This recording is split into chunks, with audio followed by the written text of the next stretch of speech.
Chapter 483, The True Immortal Inside the Attic.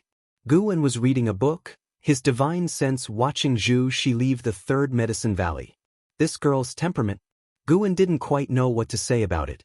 Could he really call her a fellow practitioner when he himself wasn't this timid? He didn't forcibly stop Zhu Zai's decision. Perhaps he truly could protect her. But these past few years, Zhu Shi had clearly been uncomfortable, especially after her identity as Sheng Tian was revealed. Her heart was tormented, and Guan could hear the anxious voices within her. So be it. Let her go then. After all, she's a Saint Heaven reincarnation. She should be able to turn danger into safety. But does she think that I can't resist the heavenly Tao? Guan thought to himself, not with a sense of regret but pondering. He wasn't arrogant enough to think he was invincible. There was still so much he couldn't do, and every time he encountered such things, he felt motivated. He could keep saving the celestial spirit great world, but he couldn't yet see through the heavenly Tao behind the scenes. The heaven-encompassing free immortal might be able to do as he pleased within the universe, but only within the universe. What lies beyond the universe? Guan continued reading while pondering these questions.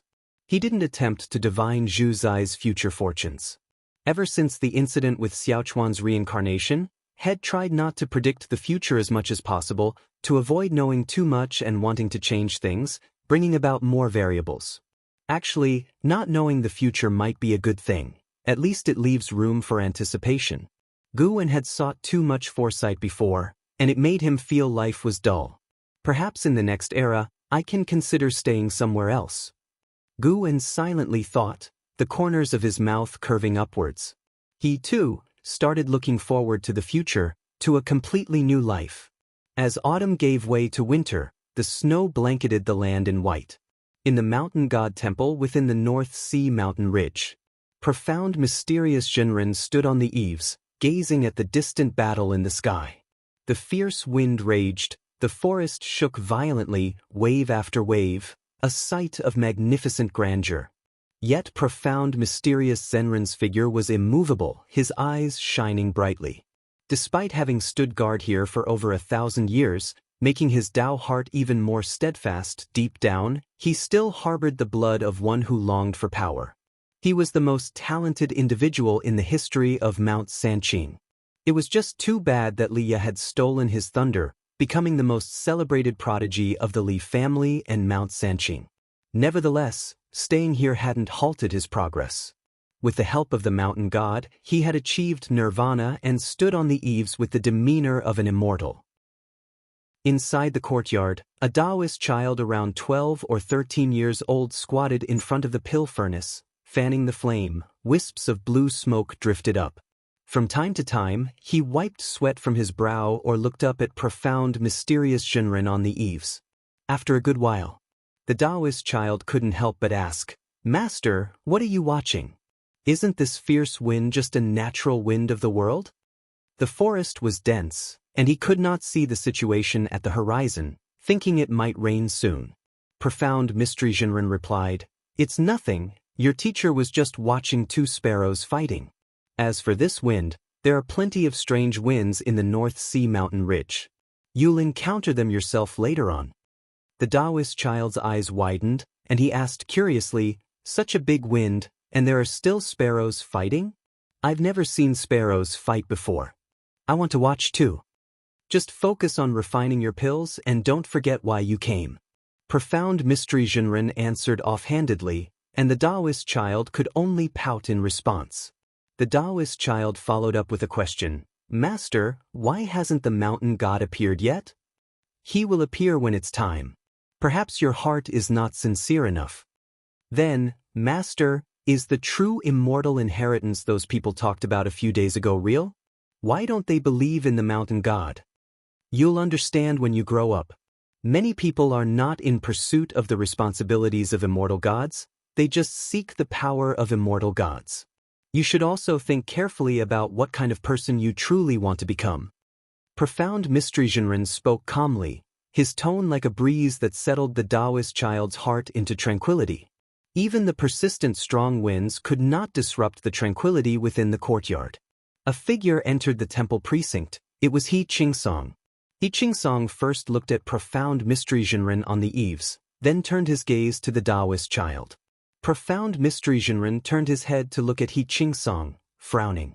For some reason, he felt very uncomfortable the moment he saw He Qing. That feeling was strange even to him.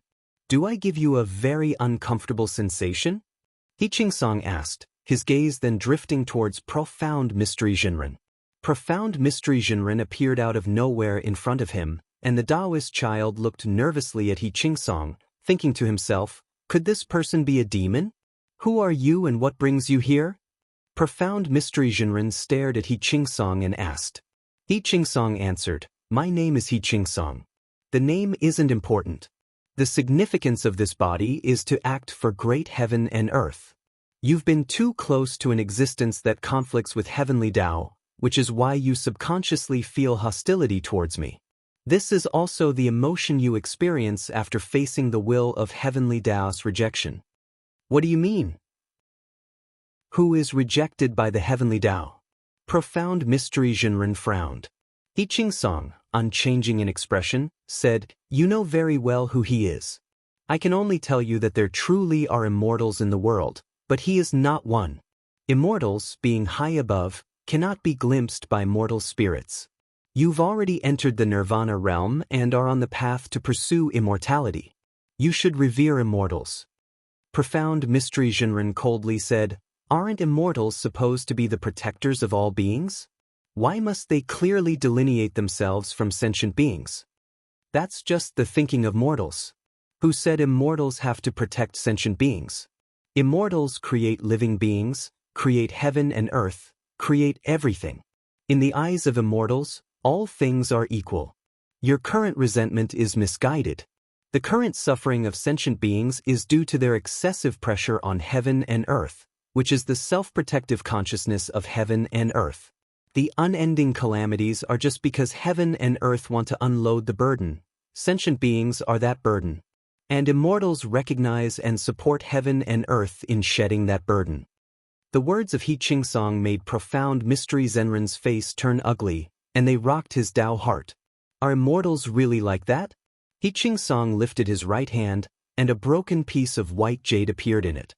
He spoke with sincere gravity, "You have a heart of great compassion, rare in this world.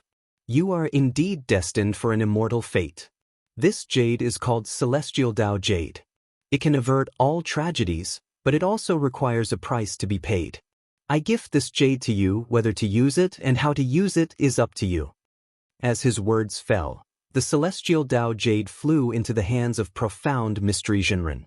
Seeing He Qing turn to leave, profound mystery Jinren asked, "Did you choose me because of him?"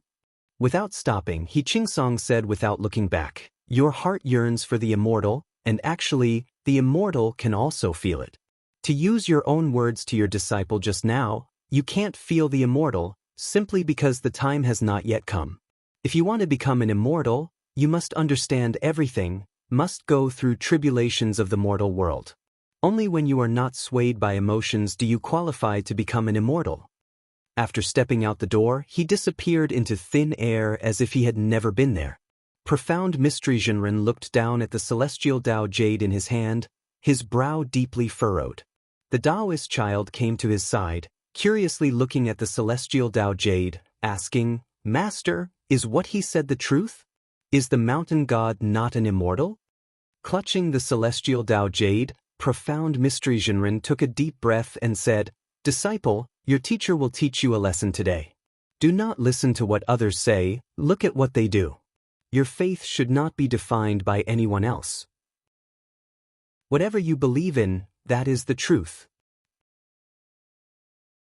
Chapter 484 Savior in the Hidden Spirit Palace. Guan watched as Chen Luo sparred with the deep sea dragon carp, his mood lifted by the words of profound, mysterious Jinren. He hadn't chosen the wrong person.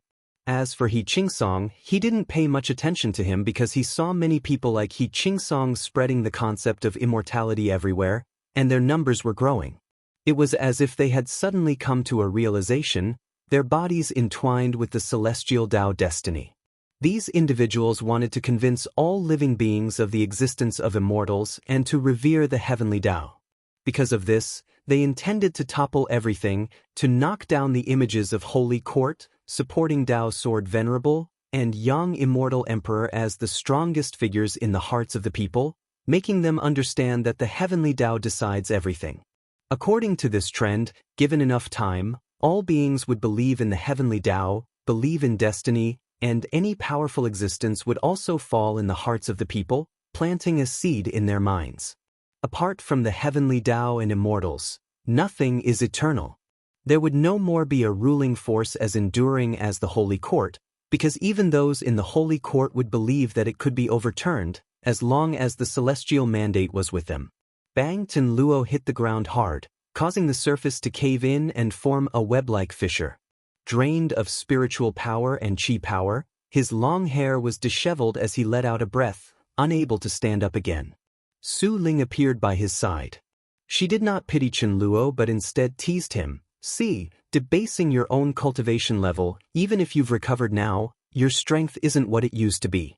The 100 years you've missed might take even longer to make up for.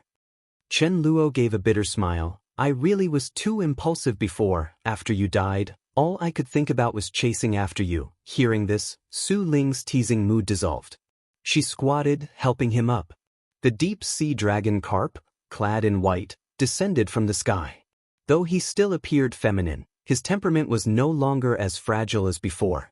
The arrival of Chen Luo had deepened his understanding of gender differences, and he too was in search of his true self. You are very capable. If our cultivation levels were equal, I might not be your match, the deep-sea dragon carp said earnestly. Supported by Su Ling, Chen Luo smiled bitterly. Don't comfort me, I know the gap between us is big. Don't worry, I won't be discouraged. The deep-sea dragon carp didn't know what to say, as he indeed was comforting Chen Luo. During their previous sparring, he did not feel any pressure. Gu Wen lay in a rocking chair, beginning to close his eyes to rest. In every Medicine Valley and dojo, there were people cultivating, and he was anticipating the roles these individuals would play in the future. Being the heaven-encompassing free immortal, even though he couldn't directly extend the limit of others' lifespans, his influence would ensure that those around him were stronger than what their original destiny dictated. It wasn't that geniuses were gravitating toward Gu Wen, but rather he was creating geniuses, and those who successfully approached him were great fortune seekers. He was the strongest in the celestial spirit great world, and no matter how much he remained hidden, he would influence the entire world. After chatting for a while, the deep-sea dragon carp, Chen Luo, and Su Ling began discussing their aspirations. Chen Luo simply wanted to become stronger to protect his son, Chen Chuan. Su Ling had greater ambitions. She sought revenge. The deep-sea dragon carp wanted to unify the ocean and establish order to better protect the hidden spirit palace. Beneath the blue sky, the ocean churned majestically. Ju Luo Sword Monarch stood proudly above the clouds, a book of theory of heaven floating in front of him. With a smile lift at the corners of his mouth and an arrogant expression, he looked down disdainfully at the more than a dozen people below him. Your theories of heaven now belong to me. Scram trash? Even if you cultivate for 10 million more years, you'll never be worthy of touching the theory of heaven. Ju Luo Sword Monarch spoke bluntly, his words filled with mockery. Despite his peaceful demeanor in the Third Medicine Valley, upon his arrival, he even dared to challenge supporting Dao Sword Venerable. The faces of the man in the black robe and his followers were extremely ugly. They all had injuries, and some were even reduced to just souls. Filled with anger and fear, they glared at Ju Luo Sword Monarch. The overwhelming power of Ju Luo Sword Monarch left them in despair, and at that moment, none dared to speak. They could only look towards the man in the black robe, waiting for him to make a decision. The man in the black robe looked at the sword in his hand, its blade enveloped by a faint layer of sword chi. The sword chi was so heavy that he felt it was impossible for him in this lifetime to match Ju Luo Sword Monarch in the sword Dao. He took a deep breath and said, "Retreat." After he spoke, he turned and left, with the other cultivators hastily following him. In the distance, on an island, a group of cultivators and great demons gathered, discussing the recent great battle, and Yang Jian was also present.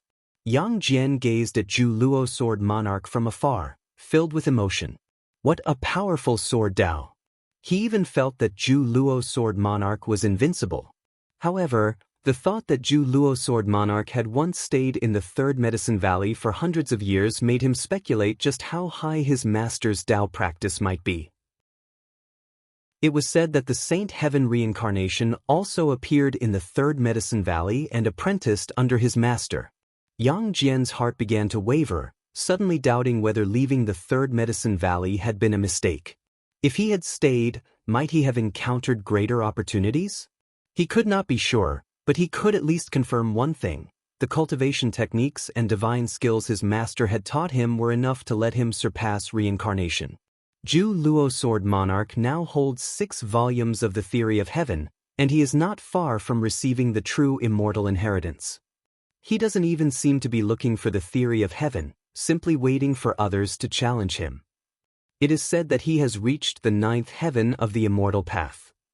I've heard that he comes from another great heaven and earth, but was suppressed by the supporting Dao Sword Venerable as soon as he arrived. Although supporting Dao Sword Venerable is strong, he isn't the divinely appointed savior. It's unclear if this person might be the savior. Hearing the surrounding discussions, Yang Jian frowned. He could feel the reverence the world held for his master weakening, as people began to hope for another savior. Knowing his master would welcome such a development, but he also felt that some force behind the scenes was driving this trend, which did not bode well. As seasons changed and time passed, 200 years quickly went by. At the edge of the Third Medicine Valley, inside a small pavilion on a mountaintop, Guan and LV Baitin sat facing each other, drinking wine. Guan listened to LV Baitin's complaints while silently calling up his attribute panel. Name: Guan, lifespan, 1-913/7, 450, 227, 042, physique, primordial infinite body, cultivation level, Luotian Zizai immortal realm perfection, 7,450,000,000 years lifespan. Getting closer and closer to 10 billion years, it had been a long time since he had activated the lifespan feature, and he didn't know what kind of feature would unlock this time. At the same time, Guan was also contemplating when to break through and where to go for the breakthrough. He had an intuition that another breakthrough might alert the celestial spirit god or even the mysterious group of immortal gods. Although the lifespan barrier could hide his presence, if he were the celestial spirit god and sensed a threat, he would certainly do everything possible to eliminate potential threats, and he now had a substantial reputation that required caution. LV Baitin looked up at Guan and asked, "Guan, what do you think? Do you think they're being too greedy?" Chapter 485, Land of Reincarnation. Upon hearing LV Baitin's inquiry, Guan withdrew his thoughts and replied, "Indeed, I was too greedy." Supreme Sect had its eye on the true immortal inheritance, wanting to win over Zhu Luo Sword Monarch or to persuade Guan to leave the true immortal inheritance within Supreme Sect, even if it was just for his disciples. Faced with Guan's answer, LV Baitin's face immediately showed a bit of embarrassment. He felt insecure, suspecting that nothing could escape Guan's all-seeing eye. Although he had rejected the Elder Hall's proposal, he hadn't been resolute. If Guan had been secretly observing, he might have seen right through his intentions. As Supreme Sect was rapidly strengthening, those who had experienced the entire process of its development inevitably became arrogant, and LV Baitin was no exception. Even though he always reminded himself to be humble and to be grateful to Guan, faced with greater temptations, he couldn't help but fantasize.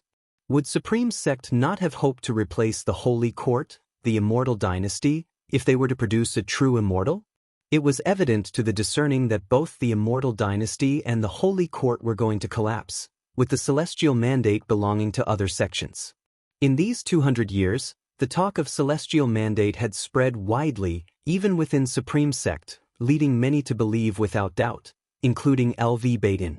LV Baitin felt that the Celestial Mandate was upon Supreme Sect. He believed no other sects in the world could rival Supreme Sect's rate of growth.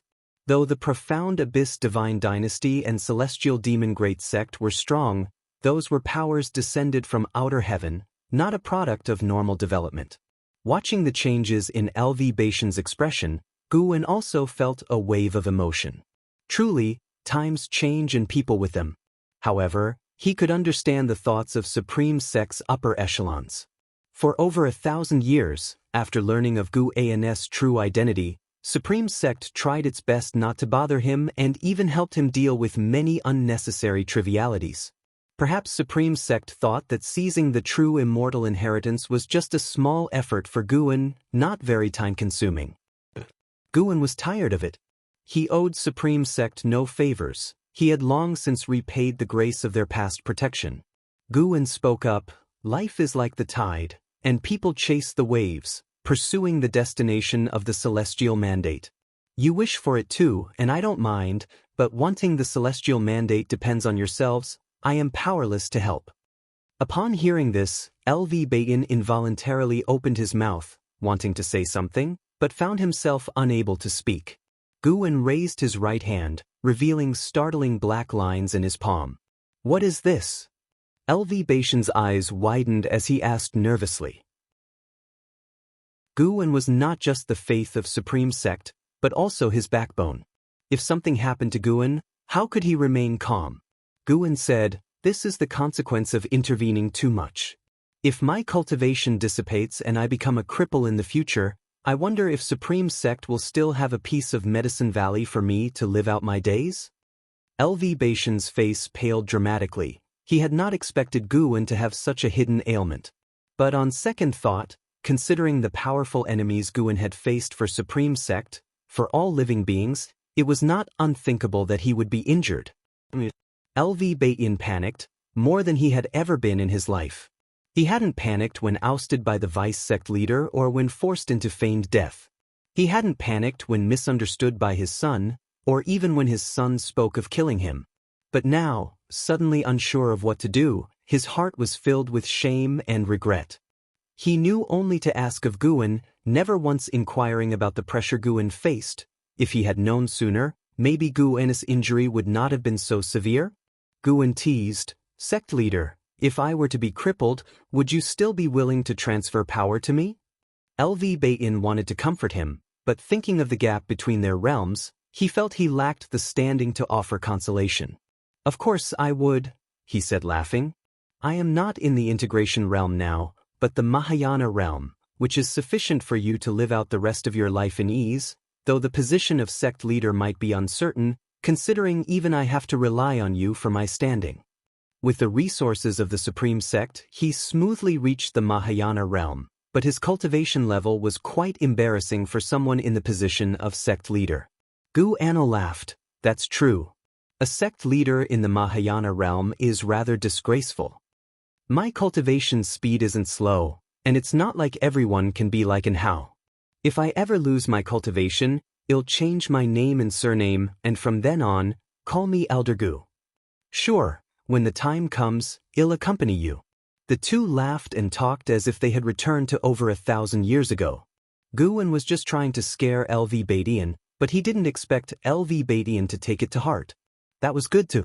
It was time for the entire Supreme Sect to have an awakening. Relying on one person was not good for the sect. 2 hours later, as twilight descended, LV Bayan left with a resolute expression on his face, as if he was going to report something to the Elder Hall. Guan then turned his head to look at the third Medicine Valley. From the top of the mountain, the third Medicine Valley was truly magnificent. Wherever he went in the future, he would have to take the third Medicine Valley with him. After all, it was the fruit of his labor for 1,800 years. After sitting alone in the pavilion for a while, Guan stood up and walked down the mountain. The setting sun shone on him, and as he descended the mountain, he gradually became dim.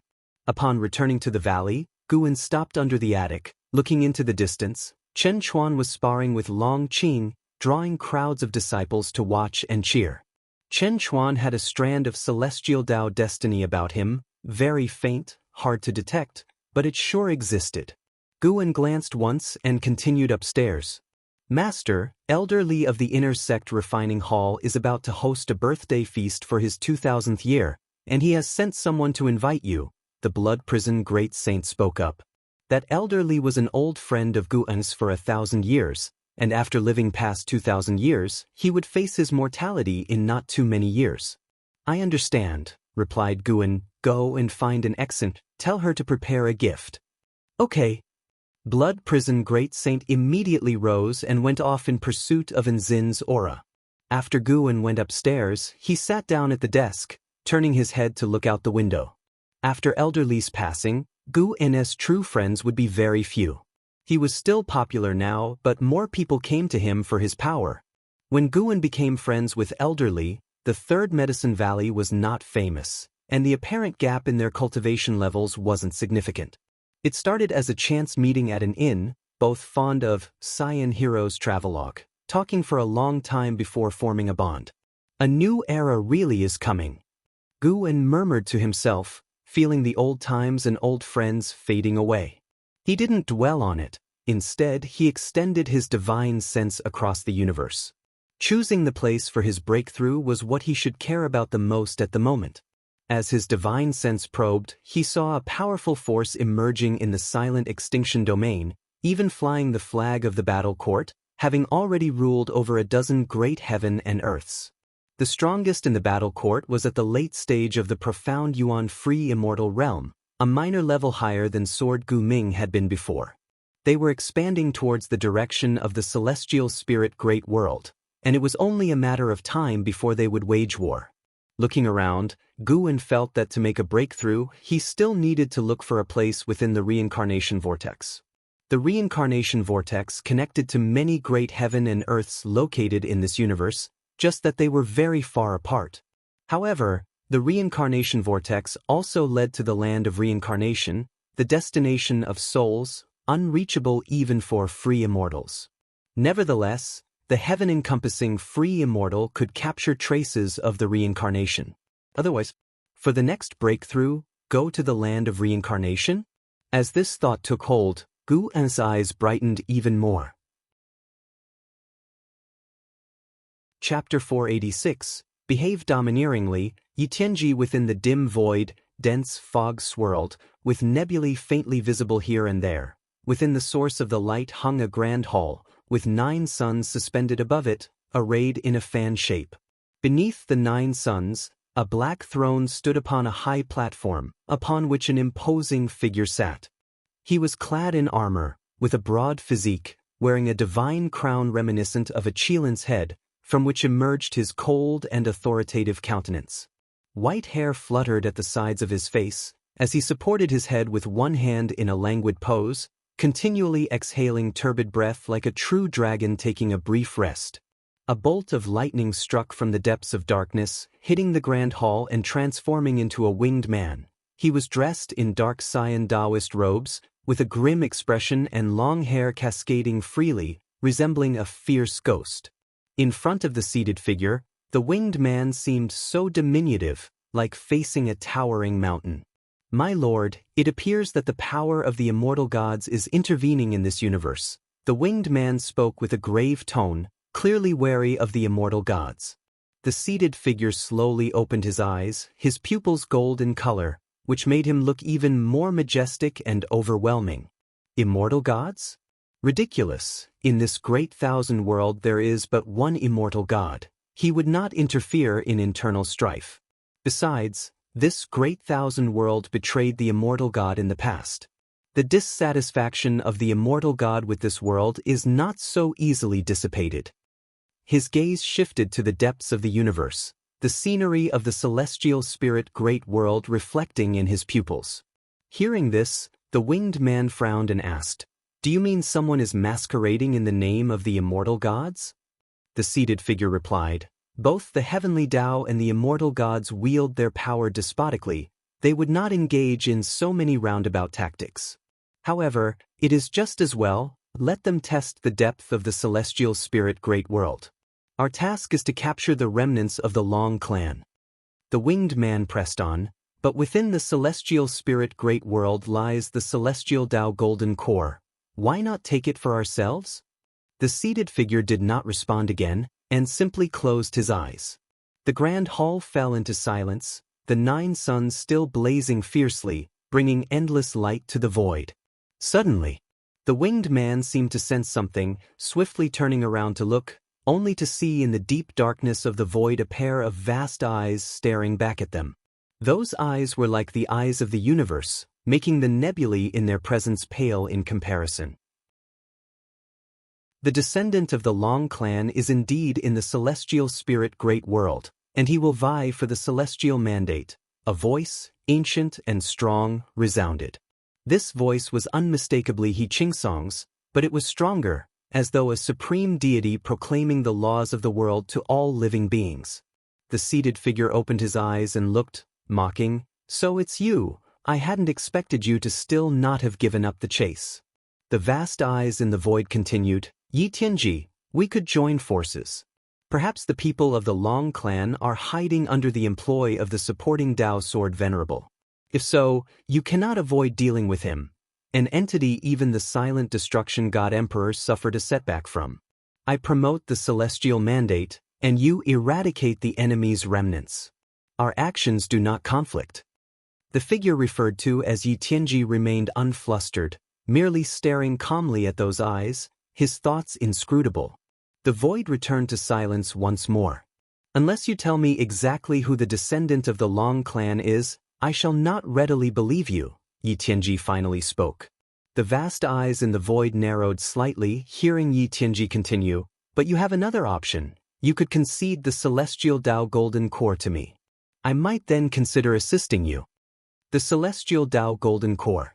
The expression in the eyes of the void suddenly turned cold, while Yi Tianji closed his eyes again. The winged man on the grand hall could not help but smile, looking mockingly at the vast eyes in the void, waiting for a decision. For a long time, the voice of the void's great eye spoke, "Not now. When the celestial Dao Golden Core appears, I will not stop you but let you enter." Upon hearing this, Yi Tianji's face revealed a defiant smile. Another 30 years had passed. At the age of 1943, Guan was playing chess with the nine-fingered divine monarch, holding the green hero travelogue in one hand and a chess piece in the other, his eyes on the book. The nearly defeated nine-fingered divine monarch raised his eyes to Guan and said dissatisfied, "Do you need to treat our chess games so dismissively?" Guan replied, "Please, you're the one who insisted on playing with me." Although profound celestial intent was a nirvana realm great cultivator, his reputation had been drowned out by the increasing number of great cultivators in the supreme sect. He seldom returned from his travels and would send Guan books from time to time.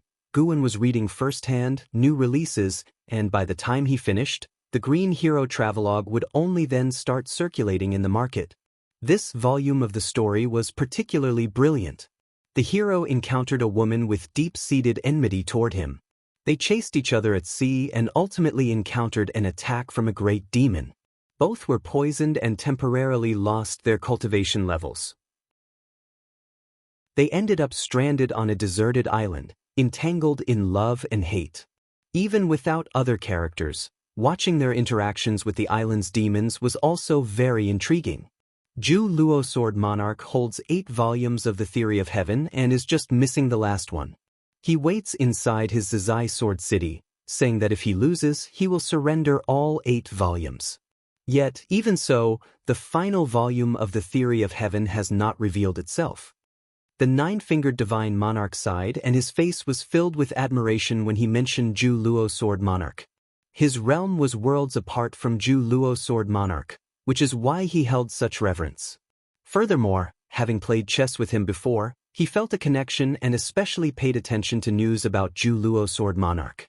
Guan casually asked, "What? Are you very interested in the true immortal inheritance? You could challenge him too. What if you won?" "How could I possibly win? I'm just at the wandering immortal realm, while he exists at the 9th heaven of the immortal path. I could cultivate for tens of thousands of years and still might not reach his level," said the nine-fingered divine monarch, his eyes wide.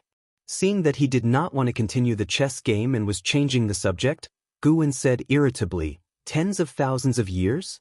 Do you think you can live that long?" The nine-fingered divine monarch was so annoyed that he stood up and left with a flick of his sleeve. Guan curled his lip and thought to himself that he really lacked sportsmanship in chess. He stood up and walked towards the outside of the dojo. Along the way, disciples and cultivators who saw him all paid their respects. He walked toward the mouth of the valley, where a woman was pacing at this moment. This woman was Yi Lan's disciple, Yi Qingxue. Nearly 1,000 years old, she had reached the divinity transformation realm cultivation level. 2,000 years ago, she could have roamed freely across the continent, but in today's supreme sect, a cultivation level of divinity transformation realm was not as prestigious as some exceptionally talented new disciples. Dressed in a yellow robe, Yi Qingxue saw Gu En's figure from afar, and she was immediately filled with joy.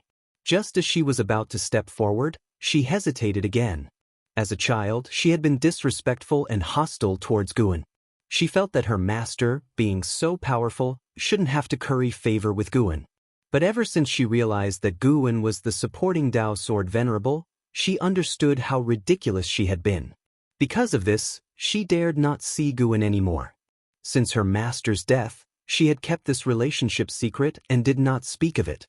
Apart from the elder hall, no one knew of her relation to Guan. Seeing Guan walking towards her, Yi Qingxue felt nervous and apprehensive. Could it be that her uncle master had foreseen her coming and had specifically come to meet her?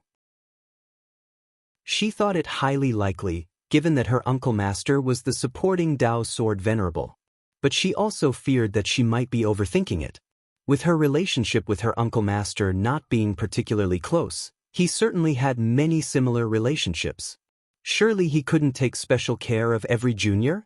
Yi Qingxue stood there, extremely anxious, feeling caught between a rock and a hard place. Chapter 487. Changes in the world. As Guan approached, Yi Qingxue still didn't dare to greet him, but the nearby disciples came over to pay their respects and greet him. Third Medicine Valley was now home to many disciples, all of them cultivators who required space for practicing their spells. Even chi absorption cultivation needed space, hence, around Third Medicine Valley, one could always see people, especially near the entrance that represented the main gate of Medicine Valley. The closer Guan got, the more nervous Yi Qingxue became, hearing nothing but her own breathing and heartbeat. She held power within her subsect as well, and she was considered a talent. Years of experience had rendered her calm in handling matters, so why was she so nervous at this moment? She didn't understand. She could only secretly chide and blame herself. Now that you are here, why not come in? Must your master uncle come out to fetch you personally? You're making quite the entrance, even grander than the sect leader. Gu An's light laughter reached her ears, startling her into looking up and meeting his gaze. She quickly raised her hand in salute, her voice trembling as she spoke. Greetings, Master Uncle. Let's go. I happen to be free today, Guan said with a smile. Before Yi Lan passed away, the only thing she was worried about was Yi Qingxue, as she was the disciple Yi Lan had personally raised, which was evident from their shared surname. Go? Where to? Yi Qingxue asked nervously, her heart surprisingly lifted, not expecting her master uncle to still remember her and treating her with the same gentle attitude as before. She had thought that after her master's death, his brother would no longer show her kindness. To resolve your troubles. Guan answered and began walking out of Medicine Valley. Yi Qingxue was stunned for a moment, then quickly followed his pace. She caught up to Guan's side and asked, "But I haven't mentioned my troubles. How do you know?" Guan glanced at her and laughed. You are also a cultivator. Do you think the immortals you look up to can't predict the future? Yi Qingxue was shocked. Guan then took her flying toward the sect's main city. Their flight wasn't too fast, and along the way, he inquired about how she had been these past years, quickly easing the tension in her heart. After dropping her guard, Yi Qingxue began to discuss the difficulties she had encountered. Her disciple was exceptionally talented and caught the eye of a great cultivator who attempted to recruit her. Failing to persuade her, he kidnapped her. She wanted to seek Zhenqin's help, but Zhenqin had been out on a journey for hundreds of years, leaving her no way to find her. After much deliberation, she decided to turn to Guan. Guan knew she was telling the truth, and he also marveled inwardly at the fearsome nature of heavenly Dao. Hundreds of years ago, noble families within the sect wouldn't dare scheme against anyone linked to him by karma, but now, those in the upper echelons of these families believed he feared the heavenly Dao and would no longer take action. Of course, They still acted cautiously, not harming Yi Qingxue. If supporting Dao Sword Venerable really decided to act, they could pretend they were unaware of this connection. This family, surnamed Qin, held formidable power within the Supreme Sect. Even the leader of the subsect bore the name Qin. They had mastered an evil skill, collecting 99 gifted individuals destined for great fortunes and transferring all their destiny and talent to another individual, creating the strongest of the Qin family to compete for the celestial mandate. The old ancestor of the Qin family was a divine immortal of wondrous dharma, with inconspicuous cultivation level but well known by many for their possession of celestial and earthly immortals. The bustling scenes caused by the Qin family allowing these immortals into the Supreme Sect had greatly boosted their reputation. The evil skill of the Qin family was naturally a secret, and they dared not practice such deeds within the Supreme Sect. Therefore, Yi Qingxue's disciple had been transferred to an isolated island overseas.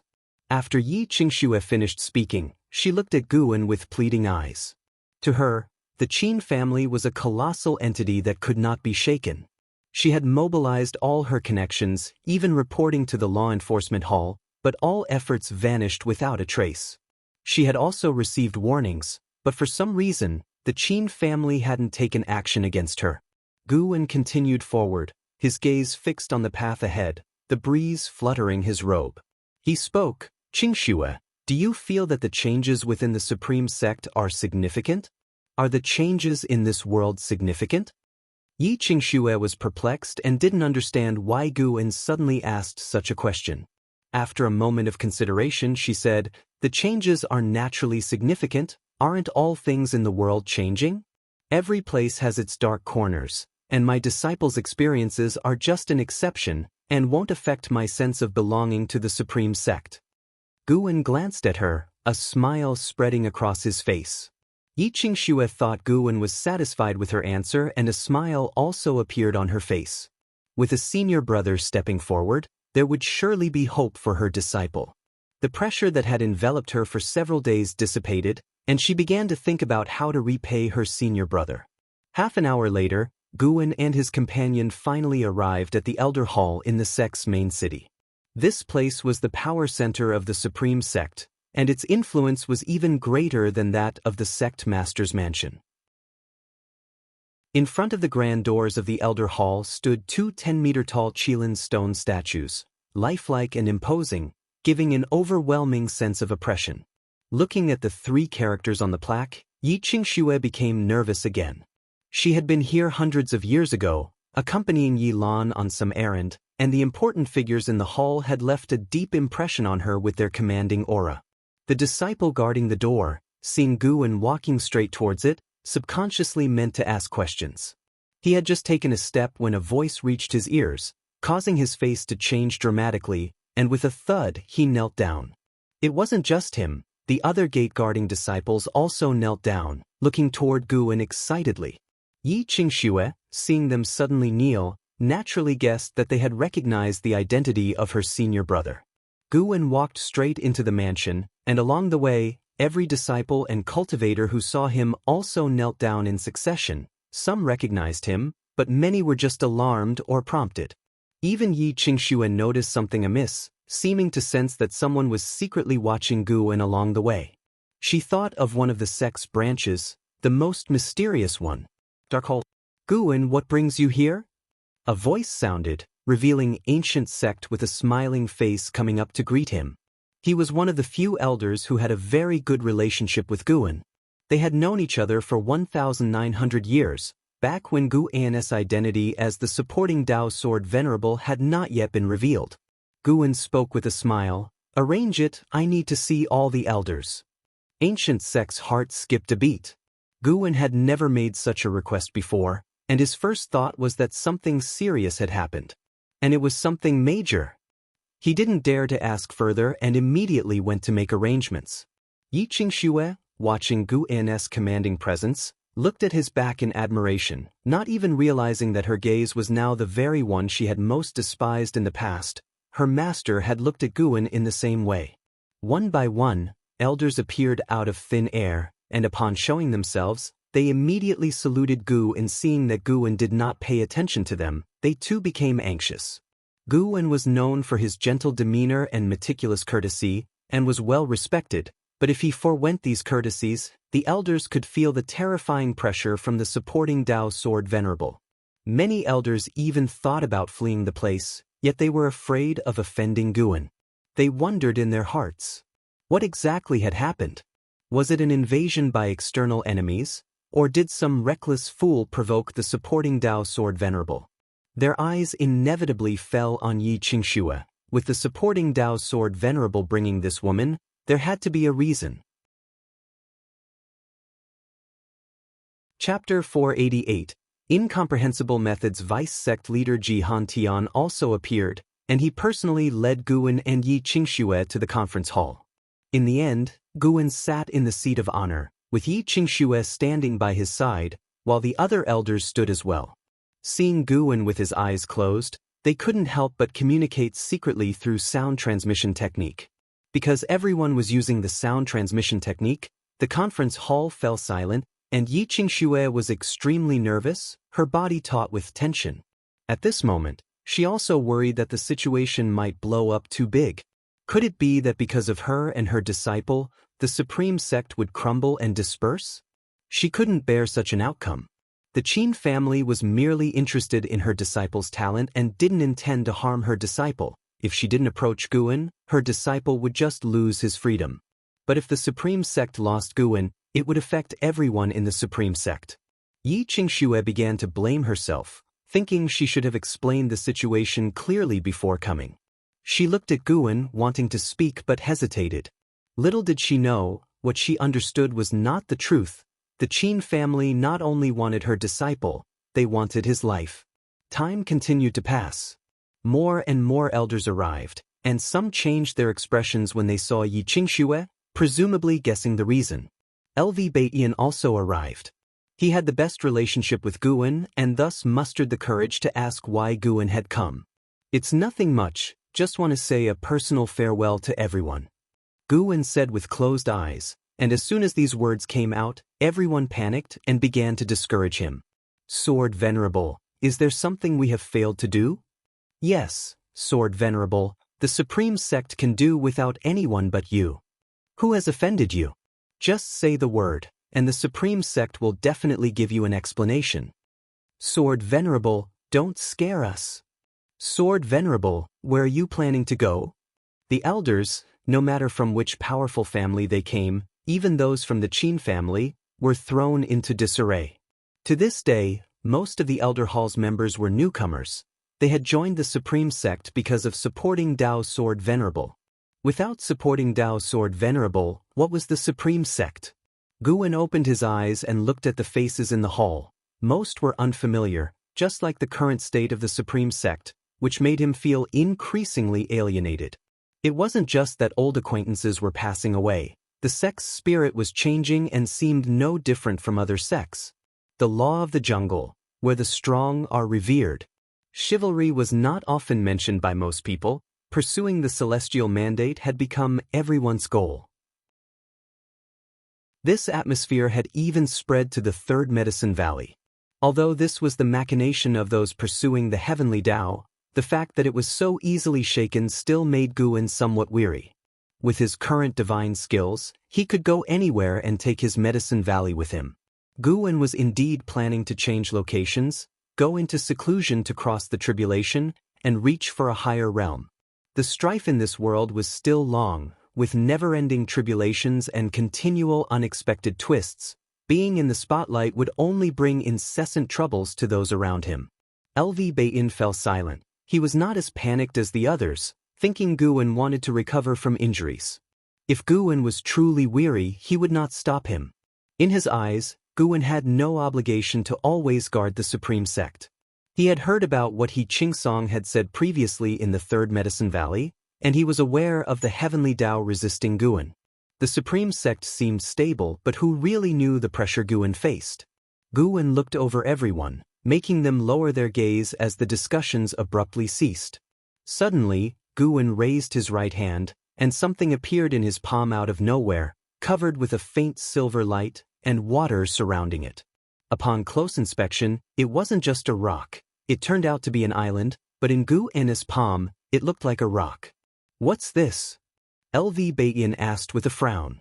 The others also focused on the island in Gu En's hand, their divine sense probing it, and soon some of them showed a change in expression. The elders from the Qin family looked even more panic-stricken, trembling all over with extreme fear. Yi Qingxue also looked at the small island in surprise. She used her divine sense to probe it and took in the entire island's scenery. She saw her disciple. "Changer." Yi Qingxu's beautiful eyes widened in disbelief as she called out. She saw her disciple bound to a stone pillar, barely clinging to life, surrounded by others also tied to various stone pillars, their bodies plastered with all sorts of talisman paper. As soon as she spoke, the Qin family elders were so scared they immediately knelt down, each sweating profusely. Gu En had already taken control of the island. Although they couldn't understand his methods, they knew Gu En was targeting them. LV Baiyan turned his head to look and asked with a frown, "What's going on?" The other elders also frowned, just as clueless about what the Qin family was really up to. But judging from the formation inside the island, it seemed to be a ritual sacrifice of the people on the pillars. Could all these people be disciples of the Supreme Sect? They weren't sure, but one thing was certain. Someone was related to Yi Qingxue, and Yi Qingxue had come following the supporting Dao Sword Venerable. Big trouble was brewing. The many elders glanced at the Qin family elders with a chilling gaze, wishing they could execute them on the spot. The Qin family was strong, but it all depended on who they were compared to. If they opposed the supporting Dao Sword Venerable, the entire Supreme Sect would join forces to eradicate the Qin family. With a thought from Gu En, figures flew out from the island one after the other, all of them imprisoned prodigies, who landed on the ground in a disheveled state. Yi Qingxue immediately rushed to one of them, and Gu En followed, casting lifespan detection. Yi Chang, 5th layer nascent soul realm 129/700/9999, huh? A lifespan limit of 9,999 years. Such talented individuals were a rarity these days. Gu En admired silently, then with a squeeze of his right hand, prompts to seize lifespans appeared continuously. This island had existed for a long time, engaged in utterly vile deeds. Before Yi Chang and the others were captured, the Qin family had practiced their evil skill here, the hands of everyone on the island stained with blood. Killing them, Gu En felt no burden whatsoever. Upon seeing Gu En clench his fist, all the elders' hearts pounded furiously. They couldn't afford to look at the tormented talents. Instead, they all fixed their eyes on Gu En, not even daring to breathe heavily. The Qin family elders were ashen-faced, terrified. Under their watchful eyes, Gu En opened his right hand, and sand fell from his palm. From beginning to end, Gu En's face was expressionless, causing everyone's hearts to grow cold, sending chills down their spines. No one dared to speak, including LV Baiyan. They didn't know what to say, only feeling fear in their hearts. They finally understood the terror of being an enemy to Gu En. They even believed that if Gu En exhales, they might die. You can investigate the truth of the matter yourselves, and be wise from now on. Gu En stood up and walked towards the gate. Yi Qingxue, supporting Yi Chang, hurriedly followed him. Everyone watched Gu En leave, and the confused rescued prodigies looked at Gu En, not understanding what had happened. They weren't even aware that they had been saved. Ji Hantian approached a Qin family elder with a dark expression, gritting his teeth and said, "Speak, what exactly has your Qin family done?" The Qin family elder trembled under the murderous gazes directed at him and immediately confessed the evil practice of the Qin family. After hearing the confession, LV Baiyan couldn't help but sigh. Such incidents had occurred more than once. The supporting Dao Sword Venerable's emergence in the world was to help the Supreme Sect prevent such evil deeds. It had been over 1,000 years, now nearing 2,000, and still, there were those who committed such foolish acts. LV Baiyan suddenly felt powerless. The Supreme Sect had indeed grown rapidly, but what did it really mean? What was he aiming for by remaining in the position of sect leader? Elsewhere, Gu En stepped out of the elder hall. He paused, turned to look at Yi Qingxue, and said, "Take him back to recover. No one will trouble you for what's to come." With that, he walked off towards the streets, ready to stroll around the sect's main city. Yi Qingxue hurriedly bowed towards Gu An's retreating figure. Yi Chang, his face covered in blood, struggled to open his eyes and said weakly, "Master, who is he?" Yi Qingxue fought back her excitement and whispered, "He is your ancestor's senior brother, your teacher's granduncle." Yi Chang's eyes widened. He lifted his head, trying to catch a glimpse of Gu An's fading figure but could no longer see him. Gu An disappeared into the crowd. Observing the bustling scenes along the way, he began to ponder the future of the supreme sect. This street would experience bustle and solitude, ebb and flow with the world's changes. As of the decision he made today, this street would turn into wilderness many years later. Chapter 489, Celestial Tao Reincarnation, 10 billion years lifespan. When Guan returned to the third Medicine Valley, it was dusk, and he called an Exian to return with him to his loft. "Master, is there something you needed?" An Exian asked, curious. Guan seldom summoned her without a significant reason. Guan asked with a smile, "If I were to prepare to leave, what would you think?" Upon hearing this, Enzin's expression instantly turned serious. She knew her master was not joking. Over the years, she too had felt something was amiss. It was widely proclaimed in the world that all must believe in the heavenly Tao and pursue the celestial mandate. At first, she didn't feel much, but when she heard the disciples declaring that the fate of the world was predetermined by heaven, she sensed trouble. She still remembered what He Qingsong had said, that the heavenly Tao did not wish for her master to intervene. Although she wasn't sure if He Qingsong could represent the heavenly Tao, she couldn't help but think more about it. If master wishes to leave, then we will leave. Where to and when? An Exian asked, seemingly without any hesitation and even somewhat eagerly.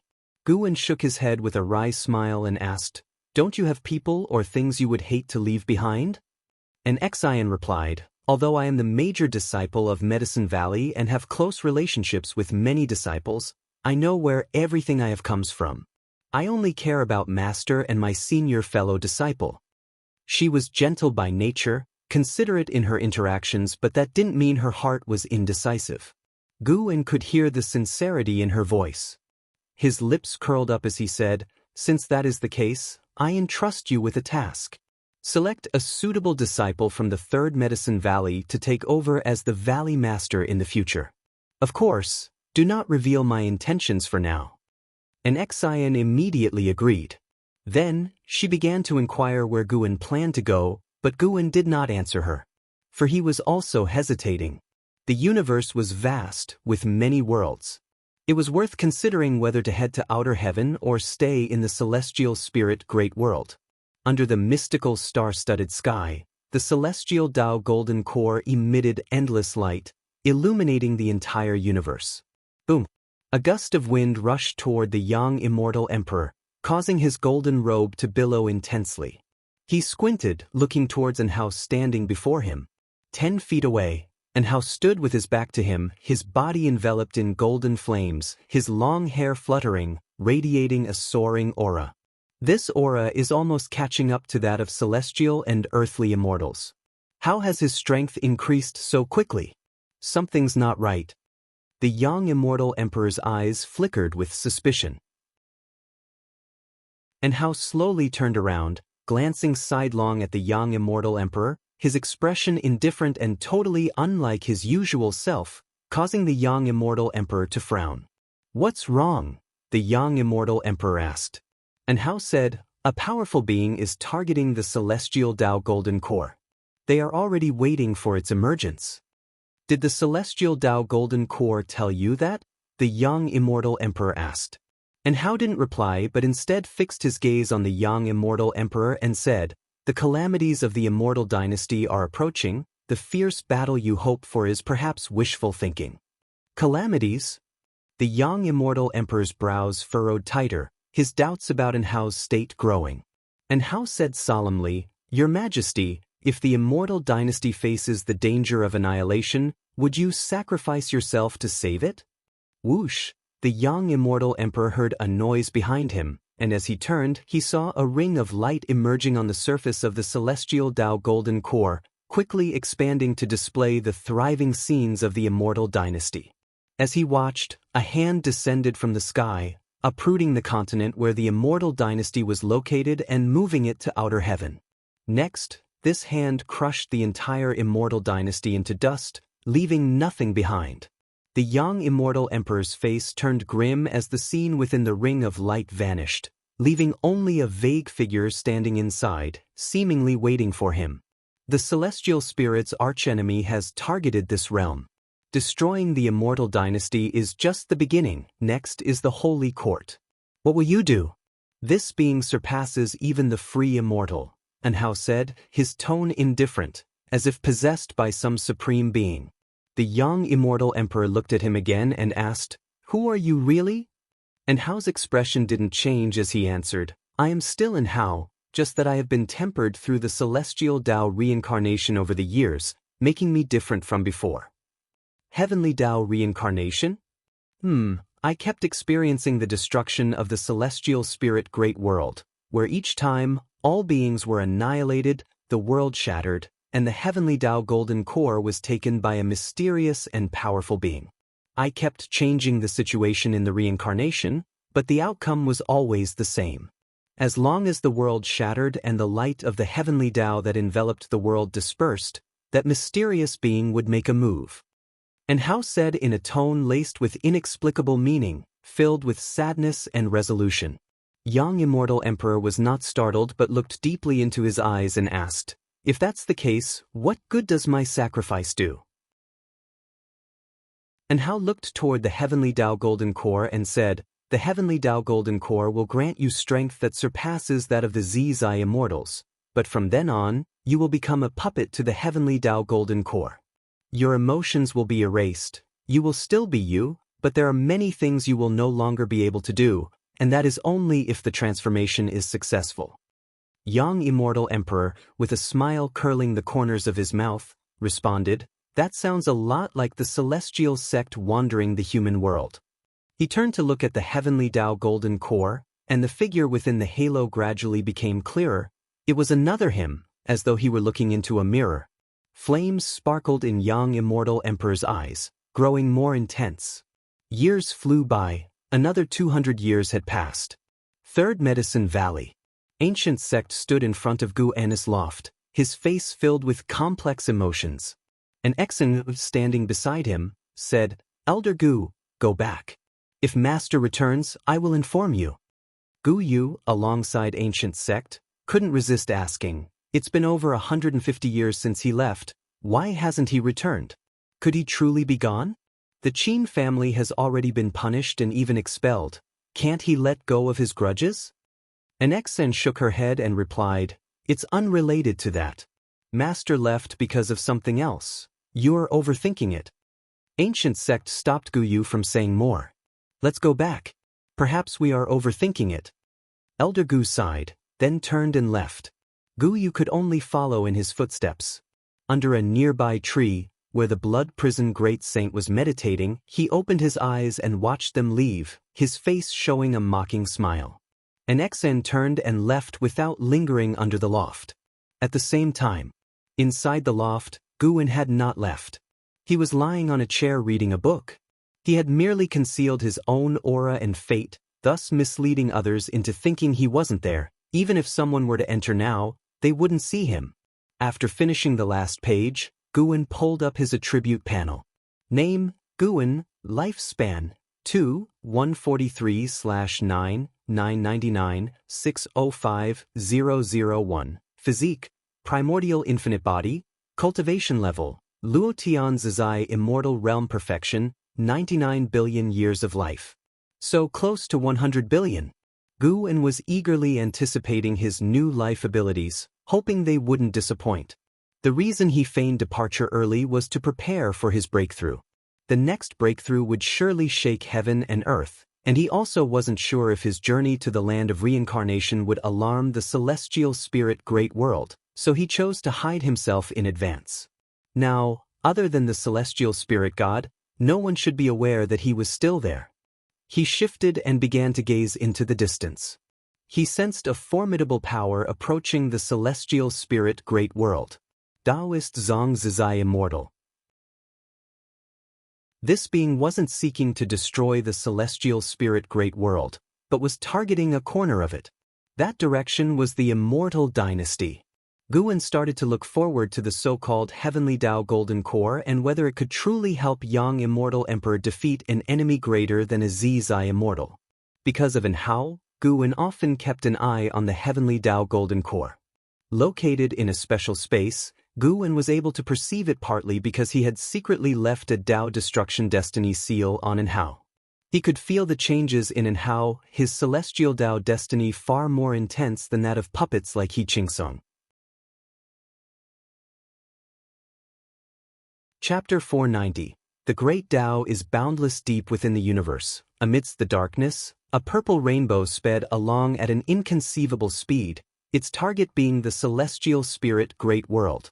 Many great cultivators and demons roamed the void, and when they saw the purple rainbow, they were all frightened, hurriedly dodging out of the way, fearful of being struck. What is that? Such a terrifying aura. Could it be the existence of the 8th or 9th level of the immortal Tao? The universe is indeed becoming more dangerous. It's not only the celestial spirit great world, but other great worlds are also continuously facing calamities, and there are even some that have been swallowed by mysterious forces. I heard that too. It said that this power is called the battle court. We better find our disciples and avoid the tribulation, survive to the next era, and then we can turn our fortunes around. As cultivators and demons discussed, the purple rainbow drew closer and closer to the celestial spirit great world. Inside the celestial spirit great world, countless beings saw a purple meteor appear from the horizon, descending from the heavens towards the distance. Many mortal spirits even thought it was a lucky star descending, and they began to pray and make wishes. Before long, a thunderous roar reverberated through the world. On a hillside, Long Qing and Chen Chuan, who were practicing their skills, stopped and turned their heads simultaneously, seeing a purple glow on the horizon, desolate yet magnificent. Feeling the strong aura from afar, Chen Chuan frowned and asked, "Senior brother, what's happening?" Long Qing felt a palpitation that he hadn't felt in many years, inexplicably feeling as if a great disaster was about to strike. "I'm not sure, it could be another battle between great powers. We'll get used to it. There are always some areas in the world that are restless, but it won't affect us," Long Qing said, trying to reassure him. Chen Chuan hesitantly asked, "But our master has been gone for many years. Could it be?" Long Qing glared at him, saying irritably, "Sister and the blood prison great saint are still here. How could master leave? He will come back." Chen Chuan fell silent. His understanding of Guan was not deep. Facing Guan, he was always very constrained, so he was also worried that Guan might leave. Guan was the sky for the Third Medicine Valley, and even the Supreme Sect. Without him, the Tai Tsong continent would surely be caught up in chaos. Chen Chuan wasn't afraid of being involved in the conflict, but he was afraid of losing track of his master. He still wanted to practice the sword Tao under his master. Even though he was known as a genius, faced with his master's sword Tao, he felt an endless urge to learn. He needed time to become stronger. He was not yet ready to stand against the heroes of the world. The two brothers gazed into the distance, each harboring their own thoughts, no longer speaking. Not just them, in various places within the Third Medicine Valley, disciples were all looking in the same direction, worrying about the future of the Tai Tsong continent. Guan had not left for over a century. His prolonged absence had inevitably led to rumors within the Supreme Sect, many people worrying that the supporting Tao Sword Venerable had abandoned the Supreme Sect. The news even spread overseas, causing many spies from different sects to infiltrate the Tai Tsong continent and the Supreme Sect. The Supreme Sect seemed still stable, yet it felt as if it was a building about to collapse. Inside the tower, Guan watched the battle, observing the immortal dynasty resisting that Taoist Zhang Zizai immortal from outer heaven. In just an instant, the immortal dynasty's destiny was dispersed by that person, who crashed into the immortal dynasty's land, shattering the ground and engulfing the mountains and lands with fierce fire, turning the continent of the immortal dynasty into a hell in a blink. Guan could sense that this person was holding back, seemingly not wishing to destroy the celestial spirit great world itself, just wanting to crush the immortal dynasty. The immortal dynasty responded swiftly, quickly forming a great formation, the ancient immortal emperor taking the lead to combat the Taoist Zhongzhizai immortal, with other divine thought true immortals joining the battle. Taoist Zhongzhizai immortal was quite arrogant, continually provoking the immortal realm's immortals' Tao hearts, looking to grant them the greatest opportunity. Yet, Guan knew he was waiting for the celestial Tao golden core. The celestial Tao golden core was hidden in a mysterious space, isolated by celestial Tao destiny, making it impossible for Taoist Zhongzhizai immortal to locate it directly. Guan also saw that Yang immortal emperor had surpassed the free immortal. He was inside the celestial Tao golden core, and surprisingly, he did not need to cross the tribulation. His chi blood was merging with the celestial Tao golden core in a bizarre manner. What a spectacle this will be! Guan's lips curved upward. With a thought, an avatar appeared at the table and then vanished from the spot. The impending attack of Taoist Zhongzhizai immortal would undoubtedly bring a new round of calamities to the celestial spirit great world. Guan saw through his origin. This individual was connected to Battle Court, which meant Battle Court would eventually make a large-scale descent into the celestial spirit great world. He needed to choose his breakthrough site in advance in order to face Battle Court with greater confidence. Currently, the Battle Court's strongest cultivation level in the universe was the profound Yuan-free immortal realm. Although it was still beyond the reach of heaven-encompassing free immortal Guan, he wanted to conceal his stronger cultivation level to avoid unexpected incidents. In a single step, Guan's avatar entered the reincarnation vortex above, zooming into the reincarnation area at a rapid pace. The rules of reincarnation were special, invisible, and colorless, but when a living being approached, they would be swept away and brought into the land of reincarnation. Guan had previously explored the land of reincarnation. It was so vast that it was even larger than the universe, so he had not directly determined the breakthrough site. Indeed, the land of reincarnation was extremely mysterious and dark as night. Even as his avatar traversed this land, it felt uneasy, as if something terrifying might emerge from the darkness at any moment and rip him apart. The mystery and vastness of the land of reincarnation made Guan realize that the great Tao was unimaginably vast, not confined by the universe, and there were many other mysterious places with different rules from the universe. Guan split his focus, keeping an eye on the great battle in the immortal dynasty while monitoring his avatar. About half an hour later, an overwhelming aura burst forth, covering everything in heaven and earth so that all living beings could feel it. Whether human, demon, or sea creatures, all looked toward the direction of the immortal dynasty. A gigantic sun appeared in the sky in that direction, spectacular in its brilliance. Its scorching heat reached every corner of the world. This heat did not cause discomfort but instead gave a warm feeling, and even the most anxious hearts inexplicably relaxed. In Guan's eyes, the figure of Yang immortal emperor was reflected. The suddenly appearing massive sun was transformed by him. This sun, emitting dense celestial Tao destiny, quickly healed the injuries of the immortal spirits of immortal dynasty and also helped recover their spiritual power. How utterly domineering! Guan began to look forward to Yang immortal emperor's performance. Celestial Tao golden core, such a magnificent creation, how dare you waste it? A chilling voice rang out, bursting with killing intent, making all living beings feel fearful. As the voice fell, heaven and earth shook violently, and two Taoist Zhongzhizai immortals began a great battle. This meant that all life in heaven and earth would be affected, no matter the distance. Even though both Taoist Zhongzhizai immortals did not wish to damage the celestial spirit great world, the power that surpassed the free immortals was more than enough to cause a destructive impact on all things.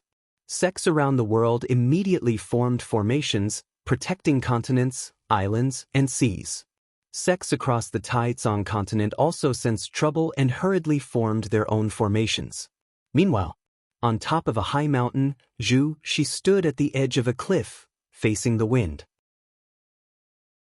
Her hair was blown about, her face expressing solemnity, her eyes flickering. Feeling this overwhelming pressure, images she had never seen before began to emerge in her mind. She saw a huge golden core burning with blazing flames.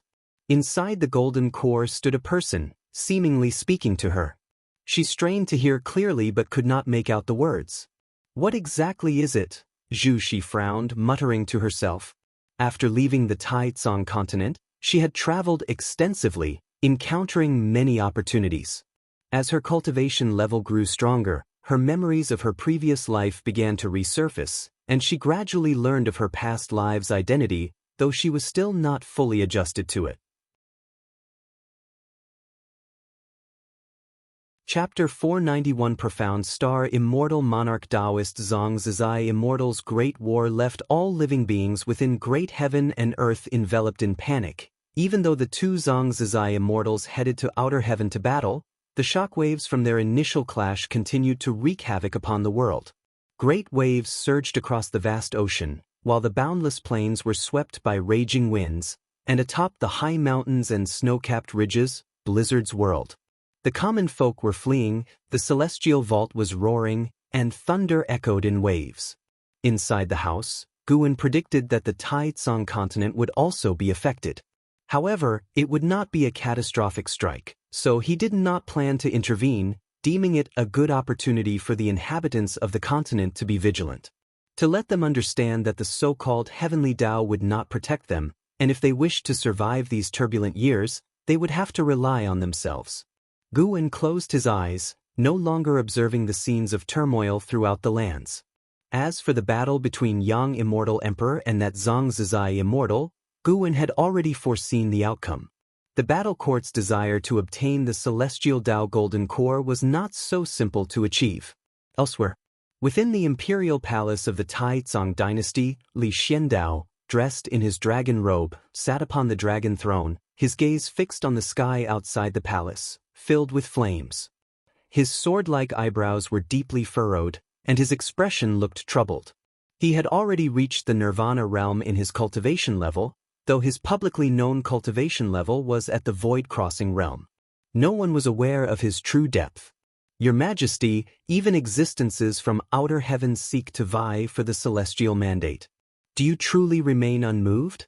asked a Taoist clad in a gray robe, standing in the hall, holding a horsetail whisk, and wearing a slight smile, seemingly confident he had seen through Li Zuando's heart.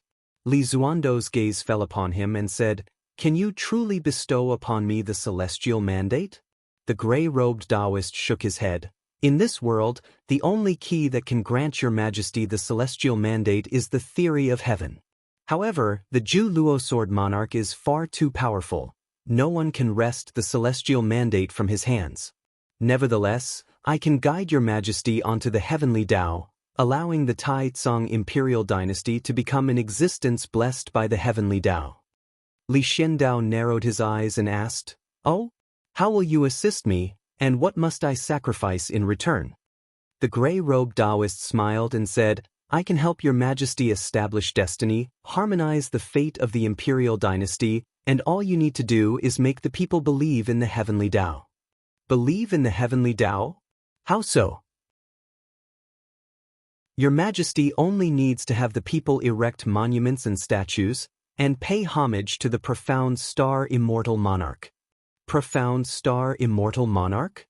Li Xiandao raised an eyebrow, his expression turning playful as he asked with interest, "Is this immortal monarch one of the celestial Tao immortal gods?" The gray-robed Taoist smiled and said, "Exactly, by believing in him, they will be under his divine protection and may even receive his power." Li Xiandao sneered, "Is that so? To convince me of his existence and to wager the fate of an entire nation, don't you think you should offer something more compelling?" The gray-robed Taoist did not panic. He stared at Li Xiandao and asked, "Your Majesty, do you wish for an immortal path ultimate treasure?" Upon hearing this, Li Zuando's expression shifted slightly.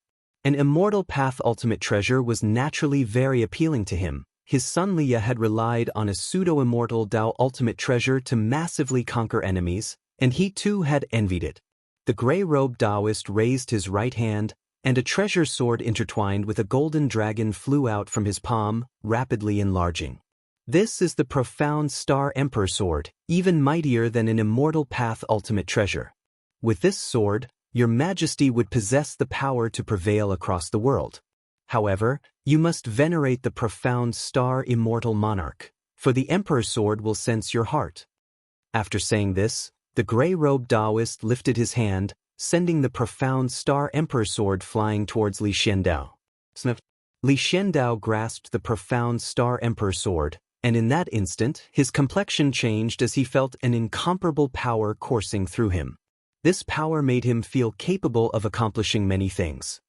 He looked at the Taoist in the gray robe and asked, "There are so many imperial dynasties in the world, why choose me?" The gray-robed Taoist laughed and said, "It's very simple, because of the supporting Tao sword venerable. He doesn't belong to the heavenly Tao nor to the celestial spirit great world. He leads those around him away from the heavenly Tao, so I want to bring the Taizong dynasty back to the heavenly Tao. Your Majesty needn't worry, the heavenly Tao won't make you confront the supporting Tao sword venerable, nor does it want to oppose him, as long as the supporting Tao sword venerable doesn't interfere with the affairs of the heavenly Tao." Hearing him mention the supporting Tao sword venerable, Li Xiandao couldn't help but have Gu En's image appear before his eyes, and his gaze grew complicated. Knowing that Gu En was the supporting Tao sword venerable, his emotions remained unsettled for a long time. He originally thought he was the best at concealing his identity, but Gu En had opened his eyes to a whole new level. He had heard that Gu En had left the Third Medicine Valley more than 100 years ago, and he couldn't help but wonder, could it be related to the heavenly Tao? Even the powerful supporting Tao sword venerable didn't want to oppose the heavenly Tao? Li Xiandao fell into deep thought. He didn't grow more longing for the heavenly Tao but instead was filled with wariness towards it. Gu En had managed to hide his identity for so many years, which showed that they were cut from the same cloth, and with Gu An's higher cultivation level he would see more things. Gu An's distance from the heavenly Tao must surely have its reasons. The profound star Emperor sword in his hand might just be too hot to handle. The gray-robed Taoist stood in the hall, quietly observing him, waiting for him to make a decision. "Your Majesty, don't let me down." The Taoist thought emotionlessly, confident that Li Xiandao would not refuse him. If he were to refuse, then he would have to act on behalf of profound star immortal monarch. A year passed, and spring yielded to summer.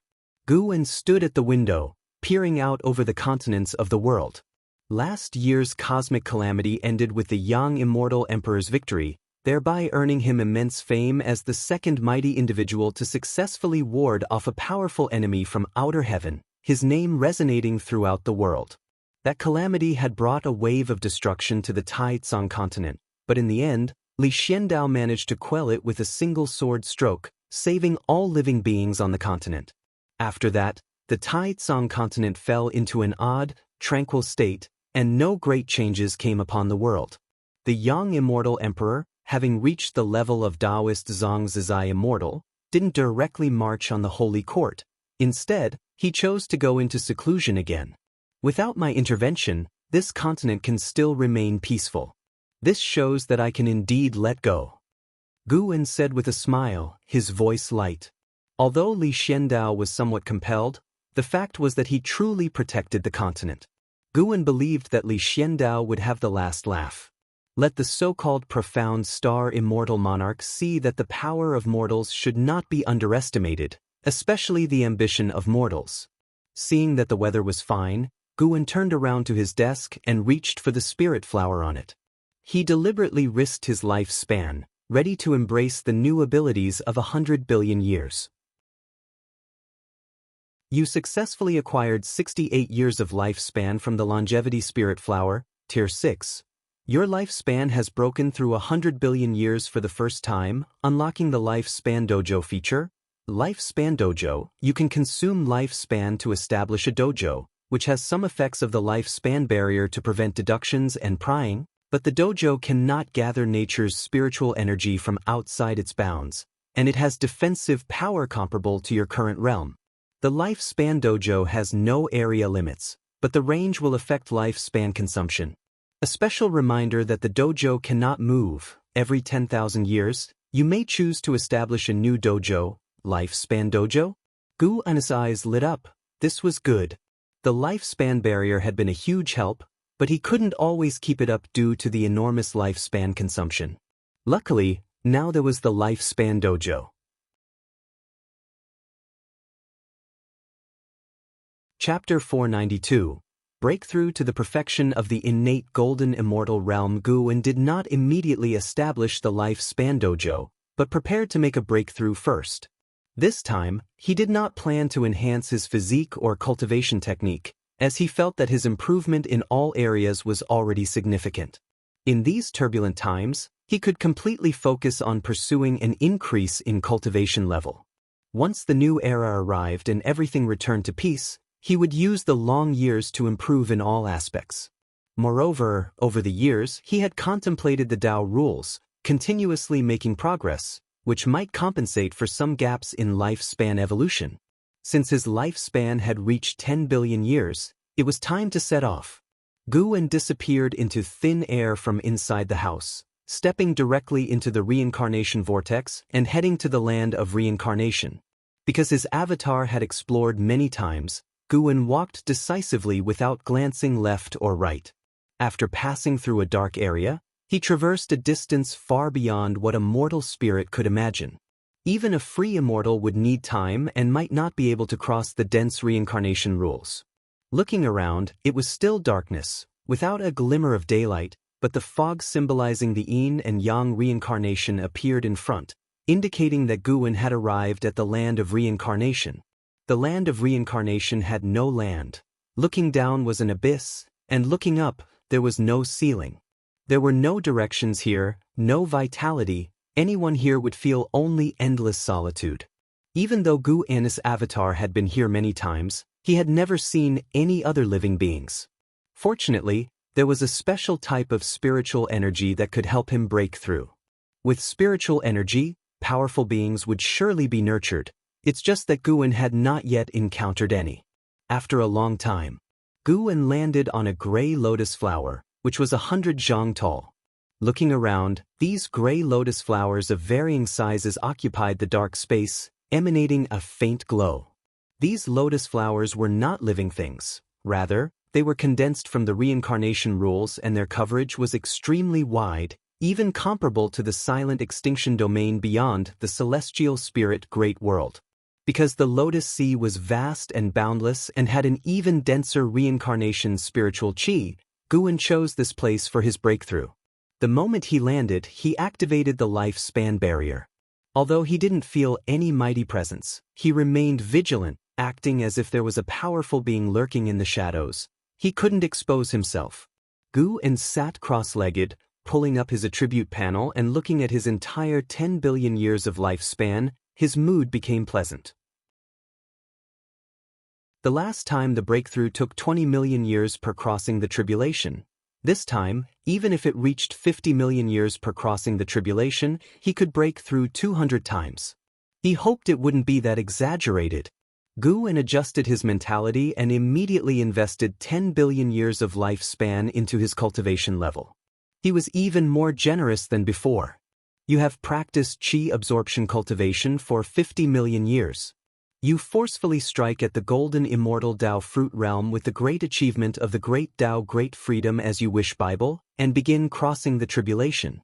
You did not endure the reincarnation top Tao ultimate tribulation. Crossing the tribulation failed.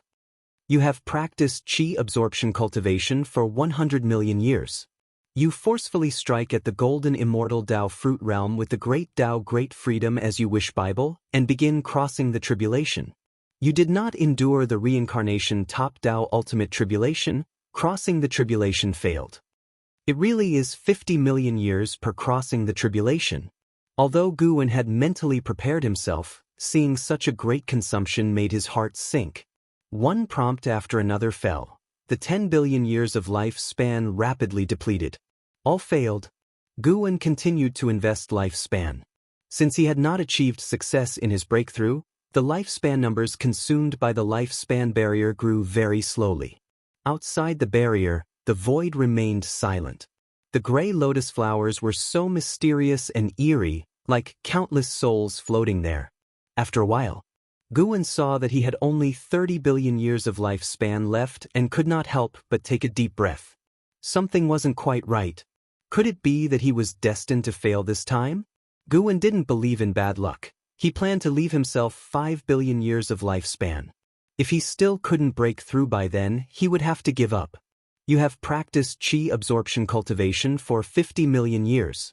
You forcefully strike at the golden immortal Tao fruit realm with the great achievement of the great Tao great freedom as you wish Bible, and begin crossing the tribulation. You endured the reincarnation top Tao ultimate tribulation, crossing the tribulation succeeded, your Tao fruit transformed into the golden immortal Tao fruit, your cultivation level broke through to the early stage of the innate golden immortal realm. You have practiced qi absorption cultivation for 100 million years, your cultivation level grows. You have practiced qi absorption cultivation for 500 million years, your cultivation level breaks through to the middle stage of the innate golden immortal realm.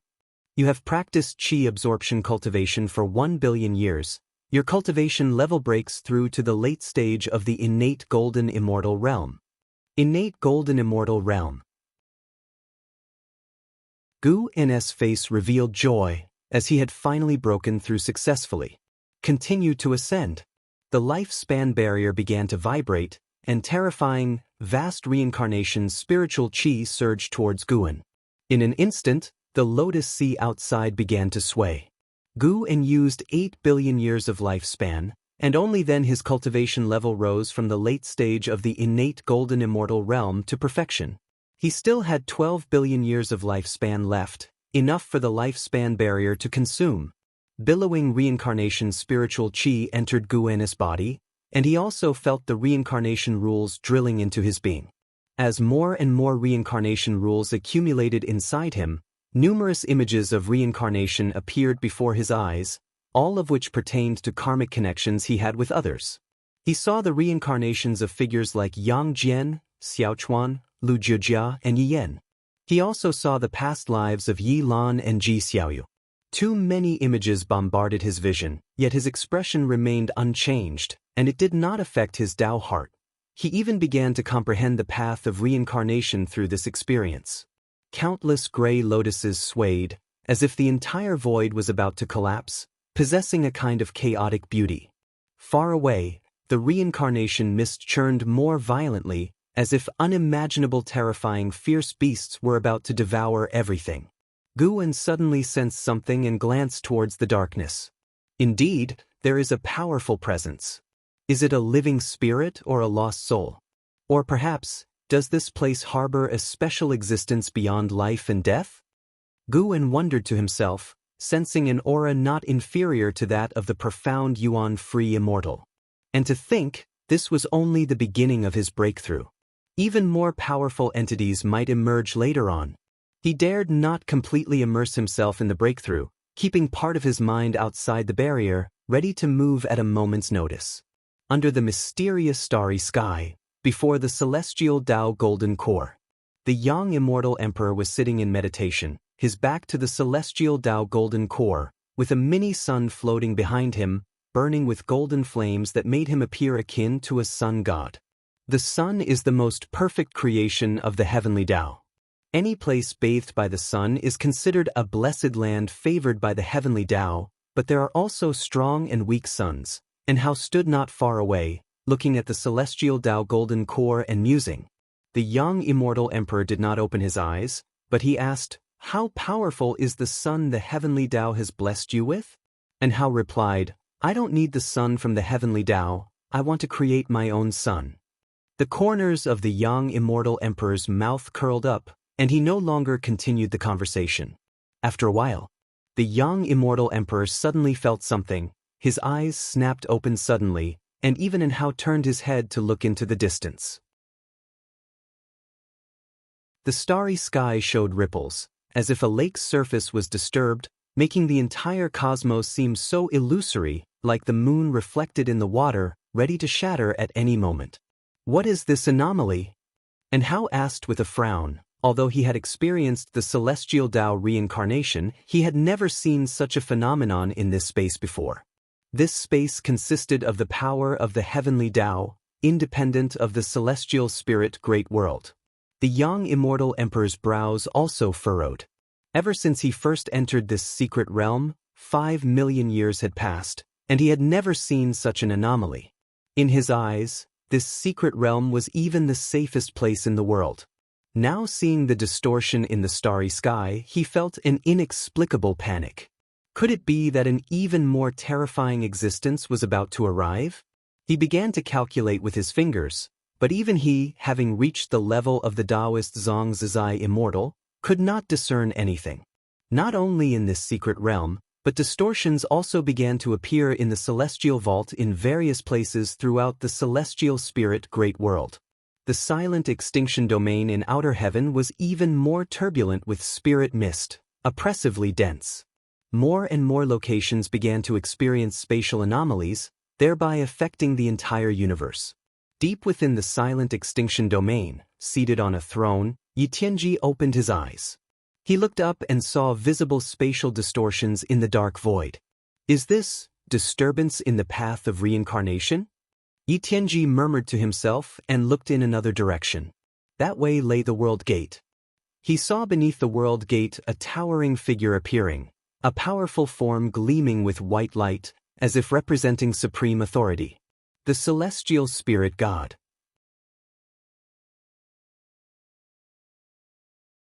Chapter 493, Tao Fruit Blossoms, Reincarnation Chaos. He has even been alerted. Yi Tianji withdrew his gaze, his eyes flickering, suddenly feeling that the waters of celestial spirit great world were very deep. Whether it was to search for the celestial Tao golden core or to pursue the descendants of the Long clan, both had become difficult. Could it be that the descendants of the Long clan escaping to this realm was not by chance? Was the mysterious supporting Tao sword venerable merely a sign? What dark forces were hidden behind all this? Yi Tianji looked again at the twisted void, feeling that a mysterious and powerful being was manipulating everything behind the scenes. If he could feel this, not to mention all living beings within the various realms of existence. In a forest within celestial spirit great world, she stood on a tree branch, looking at the twisted celestial vault, her brow furrowed. Reincarnation in chaos, could it be the hidden danger from that entrance? The Yuanshu ancestor of the immortal dynasty opened the reincarnation vortex, allowing the celestial spirit great world direct access to reincarnation, and many cultivators used the reincarnation vortex for reincarnation trials, or to flee to other realms. In Zhu Zai's view, this was an act that disrupted the order of reincarnation. Indeed, chaotic anomalies had now appeared. She suddenly thought about escaping from celestial spirit great world, but her cultivation level simply could not break free from the heavenly Taoist limitations. It seems I can only go to that place to fight for a chance of survival. She thought this way and then leapt down from the tree branch, walking towards the depths of the forest. On the other side of the world, on a throne inlaid with treasure swords, Zhu Luo Sword Monarch also gazed at the celestial vault. Around him was a large hall without a ceiling, with great swords standing along the edges, their tips pointing skyward, their edges sharp and exposed. Looking at the ceaselessly twisting celestial vault, Zhu Luo Sword Monarch also sensed that the reincarnation rules were in flux, which made his gaze fall on the reincarnation vortex. What exactly is happening there? Zhu Luo Sword Monarch felt puzzled. He then lowered his head, looking at the 8 existing treatises on heavenly Tao floating before him. He was just one treatise away from obtaining the true immortal inheritance. Originally, he was not in a hurry and wanted to enjoy the process, but now with anomalies appearing in reincarnation, he worried that his cultivation level would not withstand future situations, especially since he had heard that the supporting Tao Sword Venerable had left the Supreme Sect over 100 years ago. If supporting Tao Sword Venerable had indeed fled celestial spirit great world, he could not afford to be careless. Zhu Luo Sword Monarch pondered for a moment and immediately stood up. With a wave of his right hand, he gathered the 8 treatises on heavenly Tao into his sleeve, then vanished from the spot. While all living beings were anxious about the anomalies in the celestial vault, this was just the beginning. When the nature's spiritual energy began to descend, the beings were about to face true panic. In the land of reincarnation, the gray lotus sea, Guan was seated on a lotus, surrounded by gray mist, with golden light spilling out from within. his eyes closed, he was in the midst of the creation of innate golden immortal. The top of his Tao fruit had cracked open, and a bud was growing out, while the golden light around him was the light of a golden immortal, and the gray mist was the innate qi condensed from spiritual energy and the Tao rules. Upon closer observation, one could see his entire person slowly shrinking. It was an indescribable state of profound mystery. His cultivation level was soaring, striking towards a higher realm. Above his head emerged a qi sea, continuously expanding and annihilating, that was the image of Luotian. Breaking through heaven-encompassing free immortal, returning to the innate state, and sculpting a golden immortal body. Although Guwen had not completely broken through yet, he had already acquired many memories about the innate golden immortal. Upon reaching the innate golden immortal realm, the Tao fruit transformed, and both body and soul were reshaped. From then on, the cosmic space could no longer restrain him, and moving through the cycles of yin and yang reincarnation became effortless. As an immortal, golden immortals were stronger than free immortals, and after the Tao fruit of the golden immortal blossomed, it could even create a new world, establishing its own world rules, birthing all living beings, and continuously undergoing reincarnation, thereby allowing the Tao fruit itself to grow continuously. So much fortune and profound mystery were produced by the golden immortal Tao fruit, aiding Guwen in better understanding the 3,000 great Tao. During this process, Guwen truly felt the vastness and unfathomableness of the great Tao. The great Tao was omnipresent. One could feel its presence upon stepping into the immortal Tao realm, existing quietly without posing any threat to cultivators, but the higher one's realm, the more one could perceive the gap with the great Tao.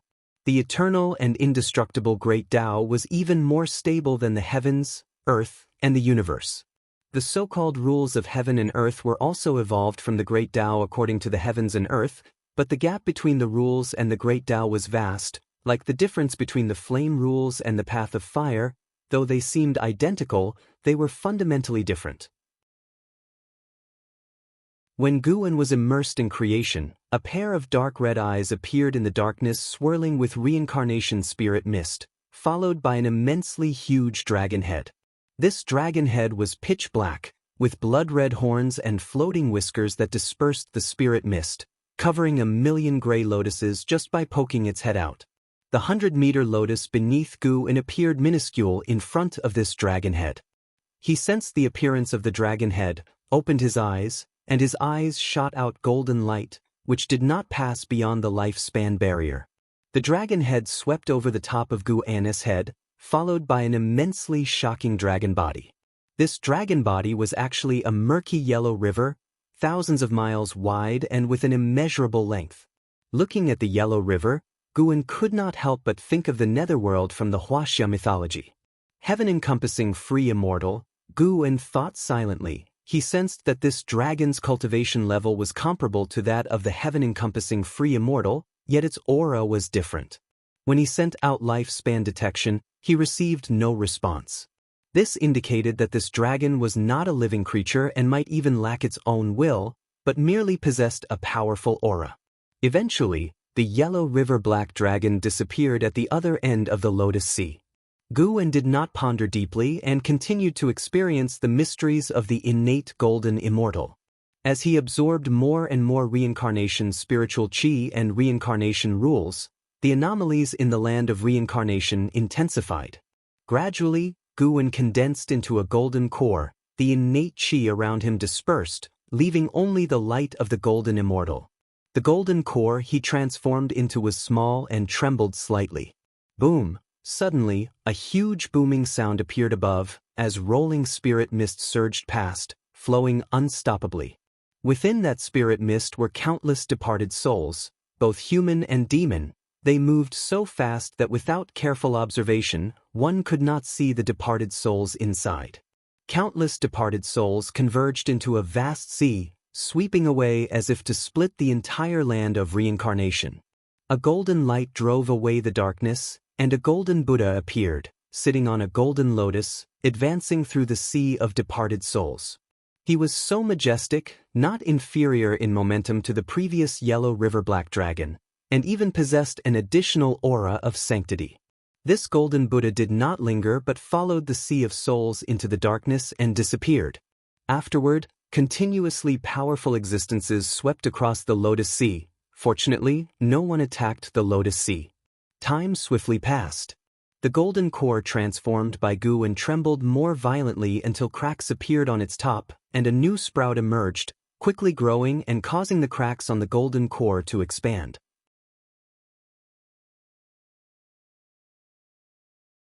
Chapter 494. Tao Fruit World Golden Core Sprouted. The cracks at its top continued to expand, and the newly born bud grew rapidly, as the reincarnation spiritual chi around it began to pour into the fissures of the golden core, forming a vortex of airflow. Once the bud had grown to a certain stage, it began to bloom. At the same time, the golden core beneath it suddenly shattered, and Gu's body appeared, naked and pristine, resembling the most perfect creation in the world. His form began to grow larger as he transformed from his original physique. The Tao fruit within him bloomed as well, evolving into a golden immortal Tao fruit, signifying a successful breakthrough. From this point, he had become an early-stage being of the innate golden immortal realm. His mana transformed into innate magical power, vast like the boundless primordial waters at the dawn of chaos. The phenomenon caused by the lifespan barrier reached another stage, affecting all the heavens and myriad realms, with the spiritual energy of many worlds sinking and the Tao rules of outer heaven twisting. The major forces of various worlds began to act, investigating the cause or preparing to flee. Chaos. This was the scene playing out in many parts of the great heaven and earth. Even the supreme sect in the celestial spirit great world was thrown into disarray, with LV Bayan even leading people into the third Medicine Valley, seeking to find Gu'an's whereabouts. They hoped an Xan could contact Gu'an, and if not, at least reveal to them the truth behind the heavenly phenomenon to put them at ease. Regrettably, an Xan knew nothing, and after much maneuvering, LV Bayan and the others could only leave with heavy hearts. Long Qing came to Enzin's side, looking together in the direction of LV Bayan and the others leaving, and asked, "Senior sister, is Master really going to leave Supreme Sect?" This time Gu'an's departure had been so long that even the disciples within the third Medicine Valley began to worry he would leave the Supreme Sect. An Xian looked toward Long Qing and asked with a smile, "If Master were to leave, how would you choose?" "Of course I would follow. What other choice could there be?" Long Qing answered without hesitation.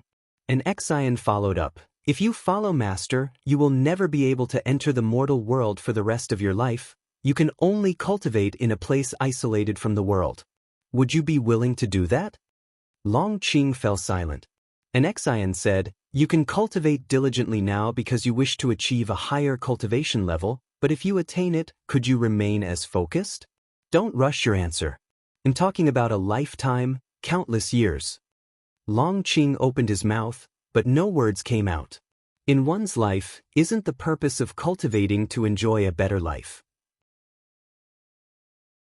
To him, life meant integrating with society or with the immortal cultivation realm. At this moment, other disciples in the valley were discussing their futures. If their master truly left, what path should they take? It was a matter they had to consider. The celestial vault above was still distorting, occasionally showing unusual rainbows, and the earth's spiritual chi continued to sink, causing the ground to tremble slightly. The tense atmosphere between heaven and earth was still intensifying. It was unknown how much time had passed. Naked, Gu'an slowly opened his eyes and instinctively pulled up the consumption page of the lifespan barrier, only to find that he had expended 500 million years of lifespan. His cultivation level had reached the middle stage of the innate golden immortal realm. He still had nearly 700 million years of lifespan left. The next breakthrough, wouldn't the consumption of the lifespan barrier amount to several billion years of lifespan? Gu'an felt a sense of awe in his heart, but he did not feel any regret, as he had already reached a very high realm. How many beings spend their entire lives unable to reach the Zizai immortal realm, let alone cross the Tao fruit realm? Gu'an continued to wait for his cultivation level to increase. He had gained a certain understanding of innate golden immortal. As the Tao fruit blossomed, the great divine power nurtured in it, the longevity true words, underwent a transformation, and according to his plan, it engendered even more mysteries. As for the world cultivated by the Tao fruit of the golden immortal, it must be studied further. And whether his own world planted with medicinal herbs could seize lifespan was unknown to him. The world nurtured by the Tao fruit was intrinsically a part of him. There was no seizing lifespan from oneself for oneself.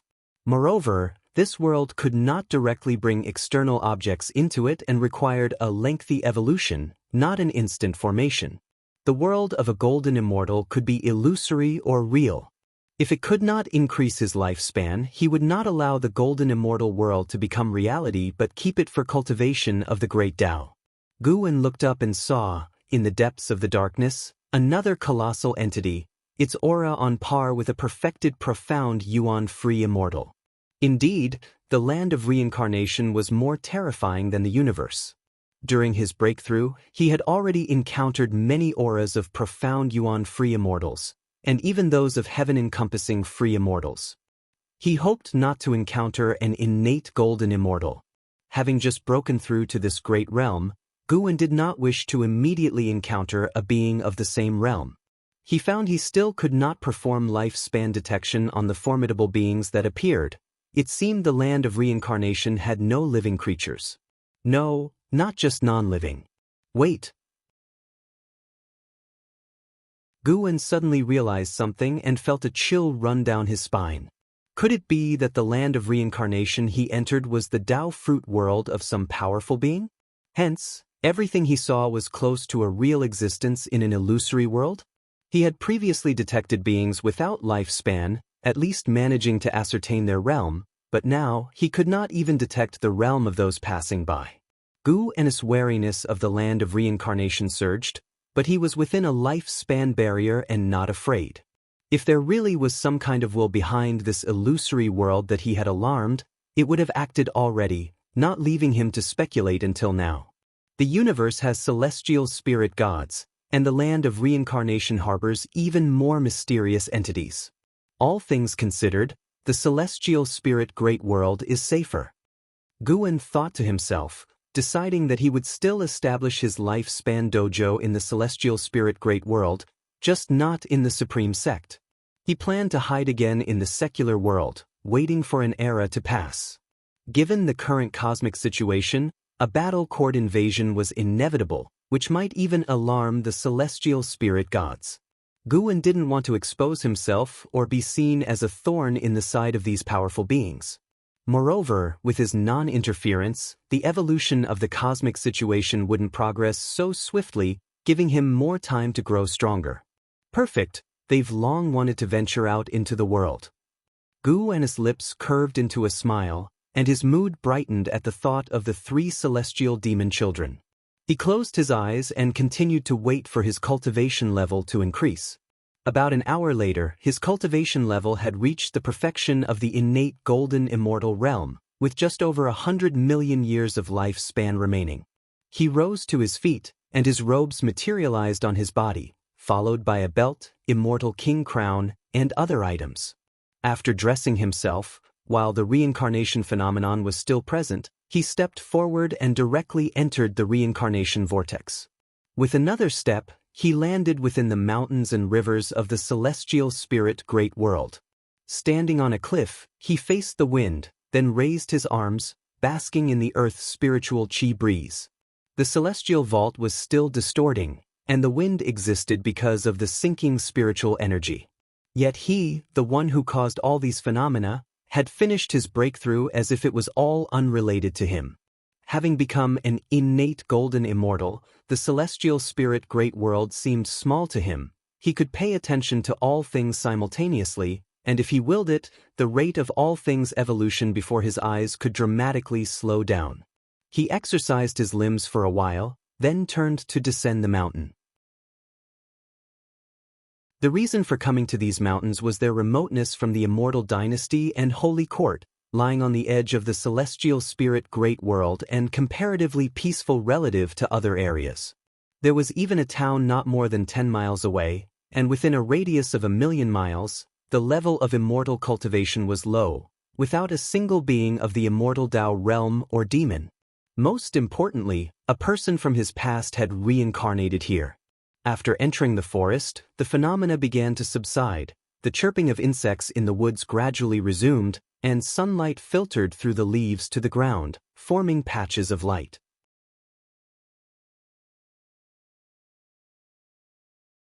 Chapter 495. Mountain Immortal, Battle Court Attack. In an open area of the forest, 5 children were sitting by a stream, resting.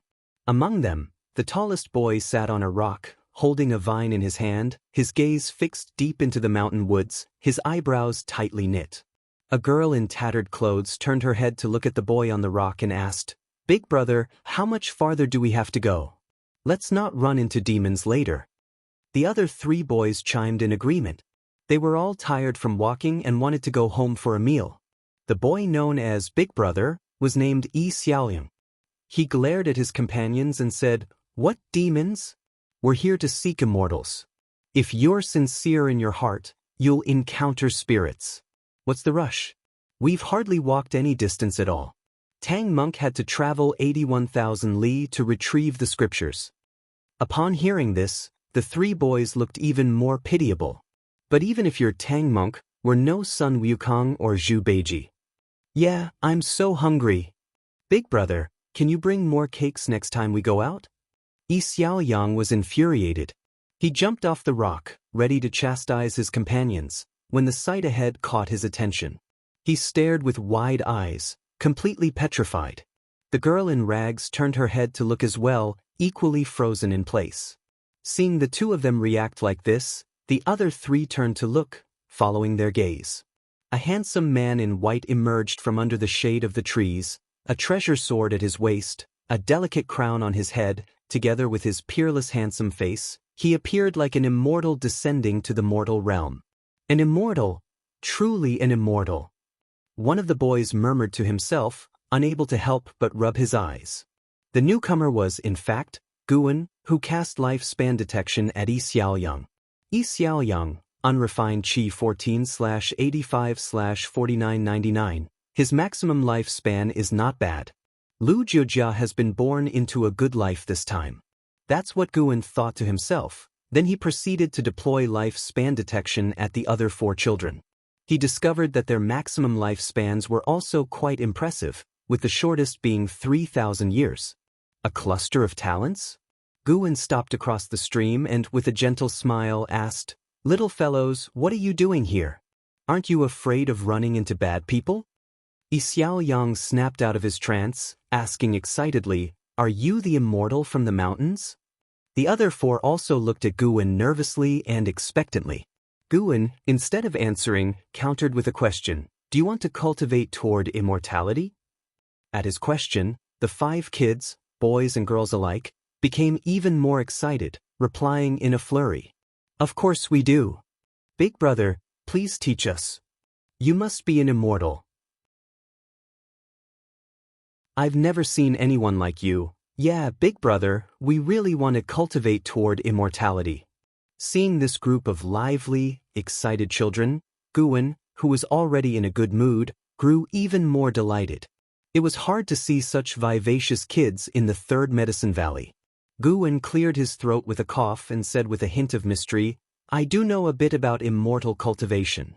But if I teach you, can you promise not to tell anyone else, including your families?" At his words, the children, without a second thought, immediately agreed.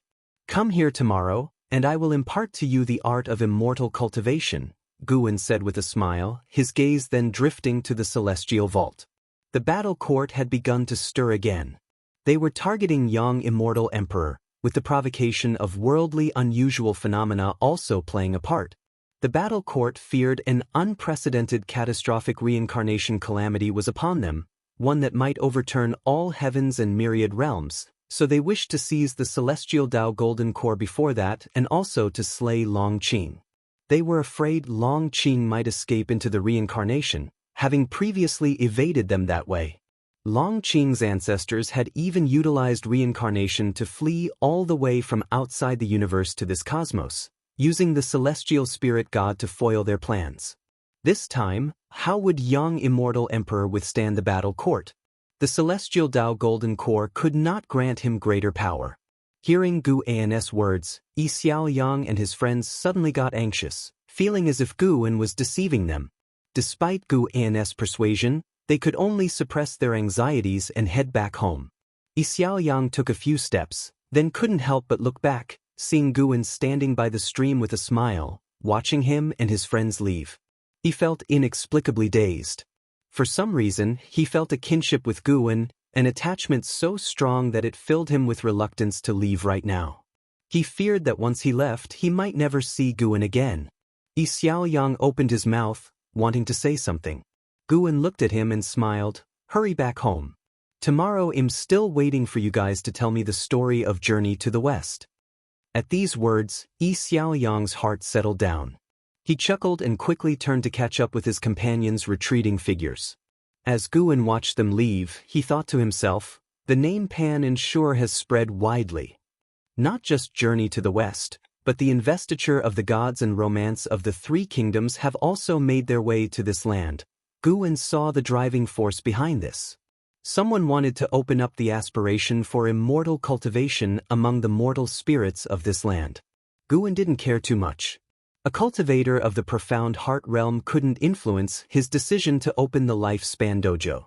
He didn't return to the supreme sect, but instead, he walked in another direction. He was going to choose a suitable place to open the lifespan dojo. When the time came, he would move the world-excluding cave heaven and the 8 scenic cave heaven there, hiding them underground. As for the 3rd Medicine Valley, Profound Valley, End of the World Valley, Mountain God Temple, he wouldn't touch them. He would just occasionally go to harvest medicinal herbs. He wanted the people of the Supreme Sect to gradually get used to life without him, so that when he truly left, the Supreme Sect wouldn't collapse. Once the dojo was established, he could let the celestial demon child and the other 2 girls move around in the woods, no longer confined to the world-excluding cave heaven. In the depths of the void, countless figures were flying, surrounding a colossal palace with 9 suns floating above, radiating dazzling heavenly might. Yi Tianji, the master of the battle court, sat on his throne, with the image of the celestial spirit great world reflected in his eyes. A man with wings stood on the palace, also looking towards the distance. He turned his head to speak to Yi Tianji. That young immortal emperor is merely at the Taoist Zhang Zizai immortal's cultivation level. There's no need for you to take action. Just send another person to join forces with me. The Taoist Zhang Zizai immortal who had invaded the immortal dynasty before was him, defeated by the young immortal emperor, which left him feeling humiliated and eager for revenge.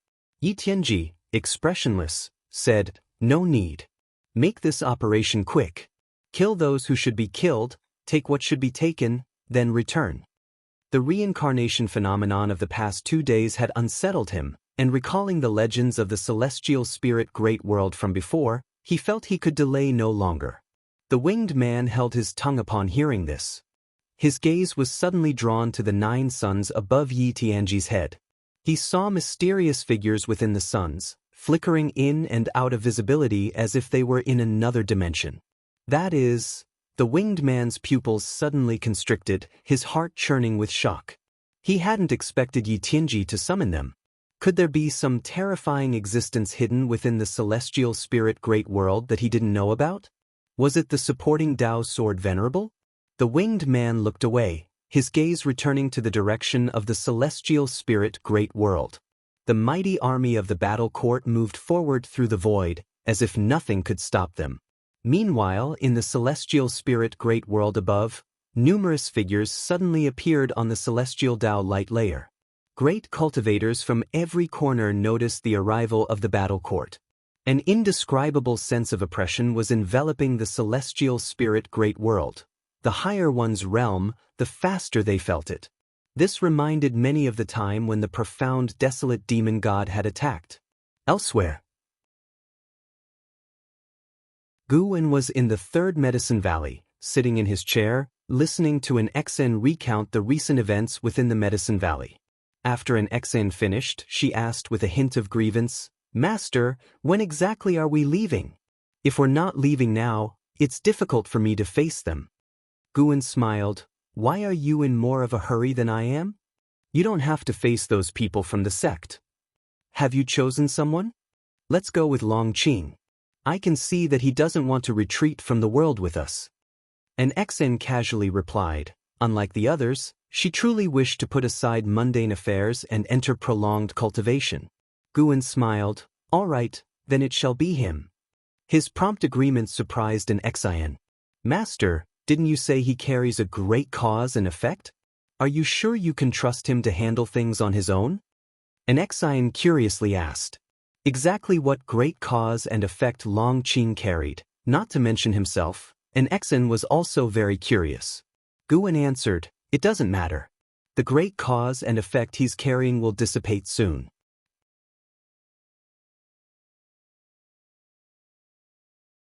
Chapter 496.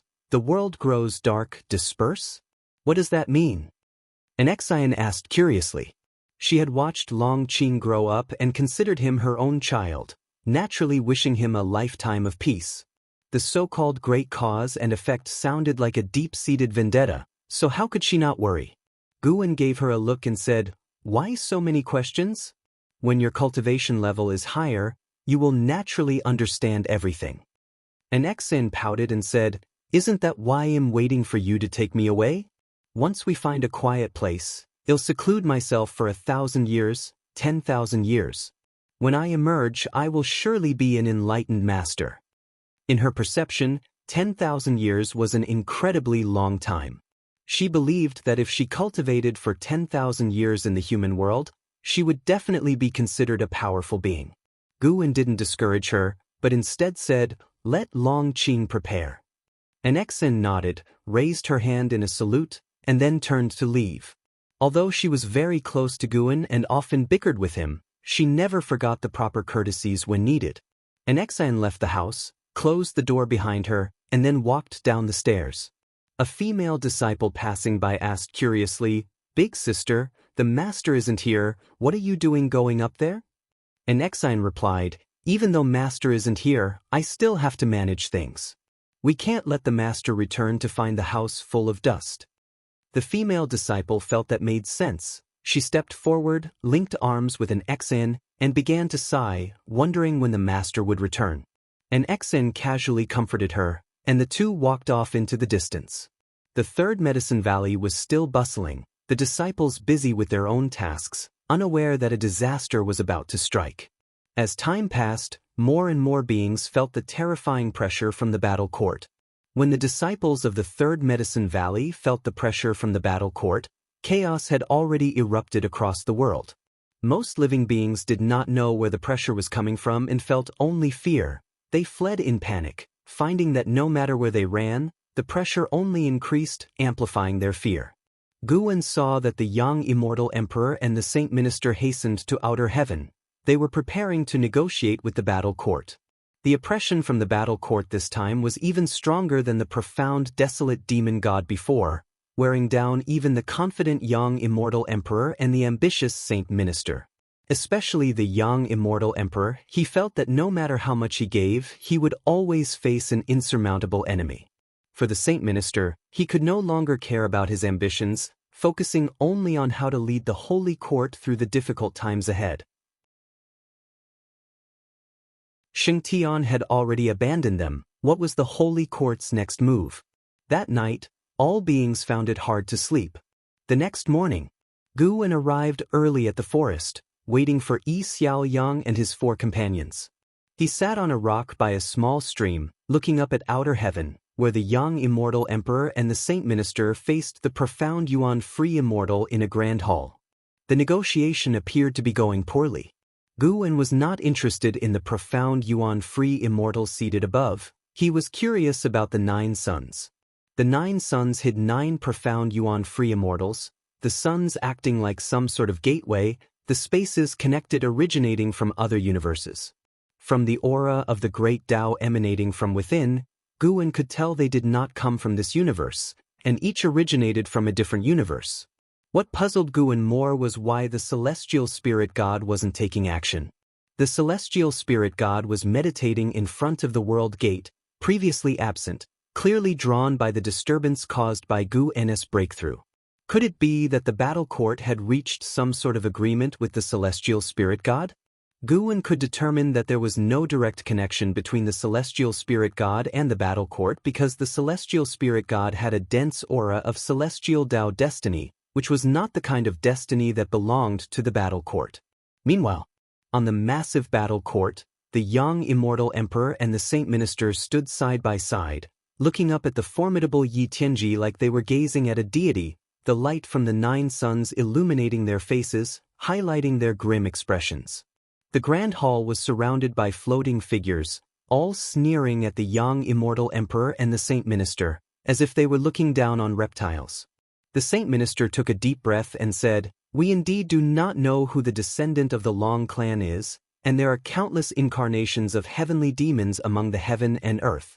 As for the celestial Tao golden core," he glanced at the young immortal emperor, then turned to Yi Tianji and said, "If the celestial Tao golden core were to leave the celestial spirit great world, the celestial spirit great world would shatter.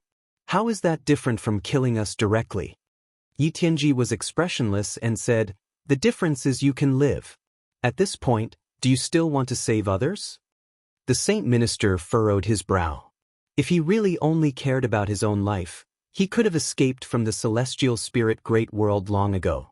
At this moment, he could only place his hopes on the supporting Tao sword venerable. He was just trying his best to stall for time, waiting for the supporting Tao sword venerable to make his move. The young immortal emperor spoke up, "Aren't you afraid of the heavenly Tao's backlash?" Yi Tianji snorted, "Heavenly Tao's backlash? It seems you don't know what heavenly Tao really is. Indeed, a mere mortal trying to reach for the celestial Tao immortal position has deceived you all in the great heaven and earth. It's truly sad, but it's also the fault of that being." Upon hearing this, the young immortal emperor wanted to ask more, but Yi Tianji continued, "Enough, no more stalling. It seems the supporting Tao sword venerable you are hoping for has already left." While the saint minister was delaying, Yi Tianji was also waiting. Before coming here, he knew about the supporting Tao sword venerable's feat in annihilating a split body of the silent destruction god emperor. He was sure that the supporting Tao sword venerable must be the profound Yuan-free immortal. For this, he even specially invited 9 fellows of the same realm to help. Although he didn't say it out loud, he was actually very wary of the supporting Tao sword venerable, so he didn't make a move immediately, wanting to see what the supporting Tao sword venerable had to say. However, the night had passed, and the supporting Tao sword venerable had made no move. Yi Tianji guessed that the supporting Tao sword venerable might have been scared away by the reincarnation phenomenon. It was normal, given that the phenomenon capable of causing such fear was unimaginable and certainly not something the profound Yuan-free immortal could match. As for whether it was the supporting Tao sword venerable, he never even considered that possibility. He learned from the 9 fellows above him that other universes also had such phenomena, with an unimaginably vast scope. The faces of the young immortal emperor and the saint minister changed drastically. They hadn't expected Yi Tianji to know what they were waiting for. Yi Tianji raised his right hand, and seeing this, the young immortal emperor immediately began cultivating energy. The powerful aura of the Taoist Zhang Zizai immortal suddenly burst forth, and the saint minister of the Zizai immortal realm, standing next to the young immortal emperor, lacking the strength, was immediately pressured to retreat in a flash. The creatures surrounding the grand hall in the battle court all turned and faced the young immortal emperor, their auras likewise bursting forth. Even the young immortal emperor, a Taoist Zhang Zizai immortal, changed color at their intensity. He had long felt that the surrounding creatures were powerful, but he hadn't expected that many would have a cultivation level higher than his own. How were they supposed to fight now? The young immortal emperor looked towards Yi Tianji, his face intensely uneasy, his eyes filled with a chilling look as he tried hard not to show any signs of fear. Yi Tianji's smile was wild and contemptuous as he directed the palm of his right hand towards the celestial spirit great world. In an instant, the entire celestial spirit great world shifted abruptly from daytime into nighttime, with neither the bright moon nor the stars visible. Walking through the forest, Yi Xiaoyang and his 4 companions screamed in fright, hurriedly hugging each other, no longer daring to move forward, with some even scared to tears. The cultivators and demons standing on the celestial Dao light layer were utterly horrified.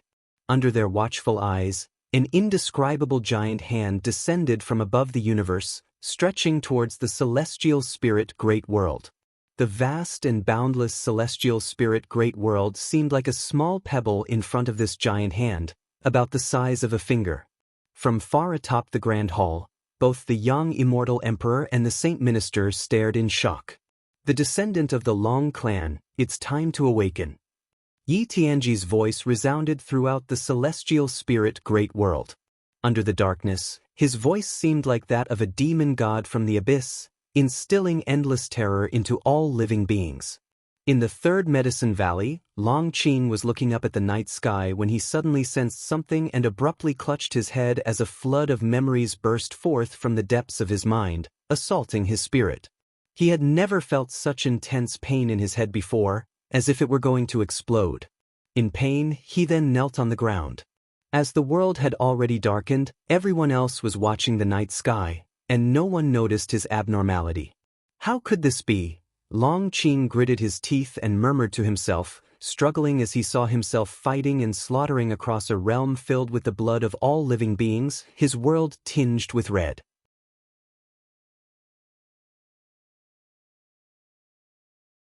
Chapter 497. Is this the battle court you take pride in? Guan heard Yi Tianji's words but did not take action. He watched Yi Tianji help Long Qing awaken his past life memories. It's time for this young man to face his own destiny. If Guan had helped him recover his memories, Long Qing might still have entertained some hope. Now that Yi Tianji was helping him awaken the memories, Long Qing realized just how heavy the causality he bore was. Guan couldn't take care of Long Qing forever. Long Qing was already over 1,000 years old. It was time to face his destiny. The fate of the Long clan, though tragic, was also wrought with many evil deeds. Their downfall was lamentable, yet seemed only natural. Of course, there were good people in the Long clan, but because of Long Zhan, the clan was prone to producing violent individuals. Just like Long Qing, Guan could see that in his past life, Long Qing had also committed evils.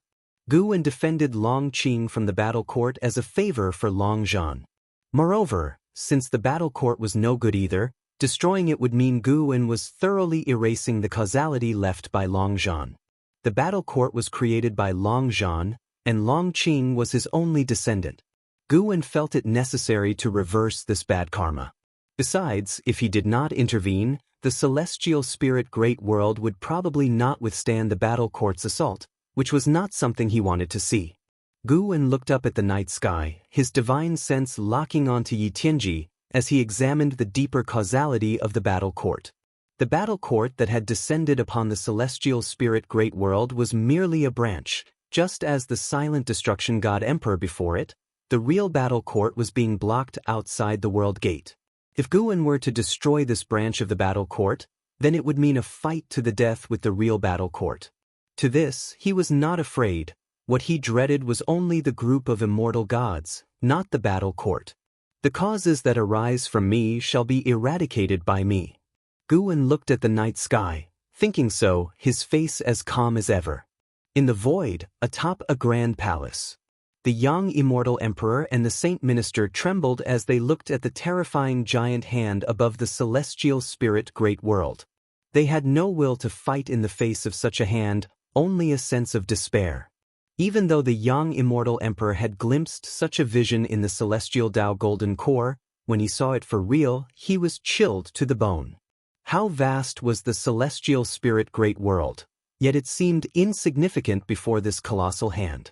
The young immortal emperor turned his head, looking at Yi Tianji, and with gritted teeth asked, "Who exactly are you all, and from where have you come? If you want us dead, can you at least let us die in the know?" Yi Tianji's right hand was half raised. Upon closer examination, his hand's shape was identical to the giant hand above the celestial spirit great world, intensifying the pressure on the young immortal emperor. Facing the young immortal emperor's inquiry, Yi Tianji sneered, Then I shall satisfy your curiosity. We come from the battle court. My name is Yi Tianji, and I possess the power to discern heavenly secrets. The destinies of both of you lay clear before my eyes. You are destined to die, without even the hope of reincarnation. The battle court. The saint minister seemed to remember something, his eyes revealing a horrified expression. The young immortal emperor, however, fell silent, not that he had chosen to surrender without a fight, but because a domineering power suppressed him, leaving him immobilized. All he could do now was wait for his death. He didn't even dare to use the power of the celestial Tao Golden Core, fearing Yi Tianji would detect its existence. Finally found it. It really was under the care of the supporting Tao Sword Venerable. Yi Tianji suddenly said, redirecting the thoughts of the young immortal emperor and the saint minister. The supporting Tao Sword Venerable became the only hope in their minds. They clung to this lifeline like drowning individuals, their eyes lighting up. Yi Tianji then lifted his left hand, reaching toward the palm of his right. But at that moment, a hand suddenly landed on his shoulder, causing his heart to jolt violently and his pupils to dilate. In his view, the young immortal emperor suddenly grew larger. Not just the young immortal emperor, but everything around became enlarged. It was he who had shrunk. His gaze drifted sideways unconsciously, and from the corner of his eye, he saw a figure shrouded in a dark purple demonic chi. It was this figure's hand pressing down on his shoulder, shrinking him to the size of a mortal. The battle court beings around the Grand Palace turned their gaze to him, figures appearing out of thin air before Yi Tianji, surrounding Gu and who had performed the celestial dark purple micro Saint Tao body. The celestial dark purple micro Saint Tao body was a transformation of the demon shadow divine skill, possessing an even greater mystery and creation. Gu and had chosen to appear in this form, wishing to intervene under the identity of the supporting Tao Sword Venerable. He was unconcerned about being surrounded by 9 profound Yuan-free immortals. Even if he stood still, those 9 profound Yuan-free immortals wouldn't be able to breach the defense of the celestial dark purple micro Saint Tao body. Gu An's eyes settled on Yi Tianji. Yi Tianji, late stage of the profound Yuan-free immortal realm 1, 209, 827, 298/30, 000, 000, 000/50, 000, 000, a 12 billion year existence. A lifespan of 30 billion years. Not too bad, worth taking action for. Gu An's gaze flickered towards the 9 venerable profound Yuan self-free immortals around him, only to discover that he could not conduct lifespan detection on them. That indicated these 9 were not their true forms. Their auras seemed just like that of living spirits. No wonder those 9 suns connected to other universes. They were merely some special power transmission channels. For their true bodies to come here, they probably needed to pass through a world gate. Seeing Yi Tianji shrink, young immortal emperor was momentarily stunned and then saw Gu An's figure. Supporting Tao Sword Venerable. Young immortal emperor became excited, ecstatic with joy. The distant saint minister followed his gaze, equally surprised. His senior had indeed taken action. Yi Tianji glanced at Gu An with a taut heart that gradually calmed and coldly said, supporting Tao Sword Venerable, you truly have taken action. What exactly is your relationship with the Long clan? The 9 venerable profound Yuan self-free immortals all around emitted black gas, their true faces obscured, as mysterious as Gu An. They didn't speak, but their mana had already formed a barrier to prevent Gu An from escaping. Gu An could even feel their invisible power attempting to probe the surface of his celestial dark purple micro Saint Tao body, but they simply could not achieve it. I have said, do not involve all living beings. No matter who you are, no matter where you come from, Gu An's voice sounded, hoarse and ice-cold, with utmost killing intent that brought Yi Tianji's recently stabilized emotions of terror surging back. Yi Tianji felt the same as young immortal emperor. Unable to move. Mana nearly solidified inside. How could this be? Could it be that he has surpassed the profound Yuan self-free immortal realm? Yi Tianji suddenly sensed danger. He had estimated Gu An to the highest degree, Yet Guan was even more powerful than he had anticipated. What brought profound Yuan's self-free immortal to this shattered great thousand world? Yi Tianji couldn't understand, and at the same time, he felt Guan had no relation to the Long clan. The Long clan did not possess such a powerful being. If they did, how could they end up in such a plight? In an instant he thought of many possibilities, even considering Guan as an enemy of the battle court. Fellow Taoist, do you truly wish to oppose the battle court? With such cultivation level hidden in the shattered great thousand world, for what reason? The descendants of the Long clan aren't worth your concealment here. Could it be that you came for the celestial Tao Golden Core? Laughable for the sake of all living beings? If all living beings aren't here, why the pretense? The surrounding 9 venerable profound Yuan self-free immortals spoke in succession, their tones full of hostility. In their view, Guan did not come to protect all living beings but purely aimed to interfere with the actions of the battle court. Guan slowly raised his head, looking down upon them. Boom!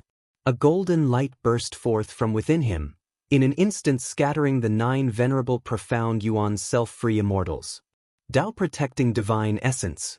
And he had unleashed it with the full force of the perfected profound Yuan self-free immortal realm, enough to disperse these not true form beings. The black gas exploded, drifting in front of Yi Tianji, whose pupils suddenly shrank, his face revealing disbelief.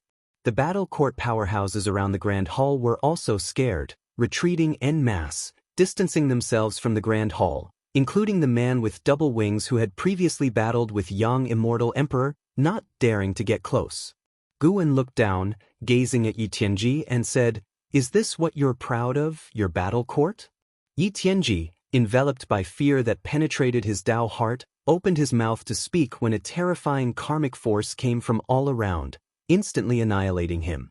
Physical form annihilated, soul and spirit scattered, even his karma wiped clean. The entire void fell silent at once. Young immortal emperor, looking up at Gu and standing high, was dumbstruck, his body trembling nonstop. The saint minister was equally shaken. When Yi Tianji's oppressive force suddenly vanished, he collapsed to the ground, his gaze fixed upon Guan, as if a mortal spirit looked up to a god.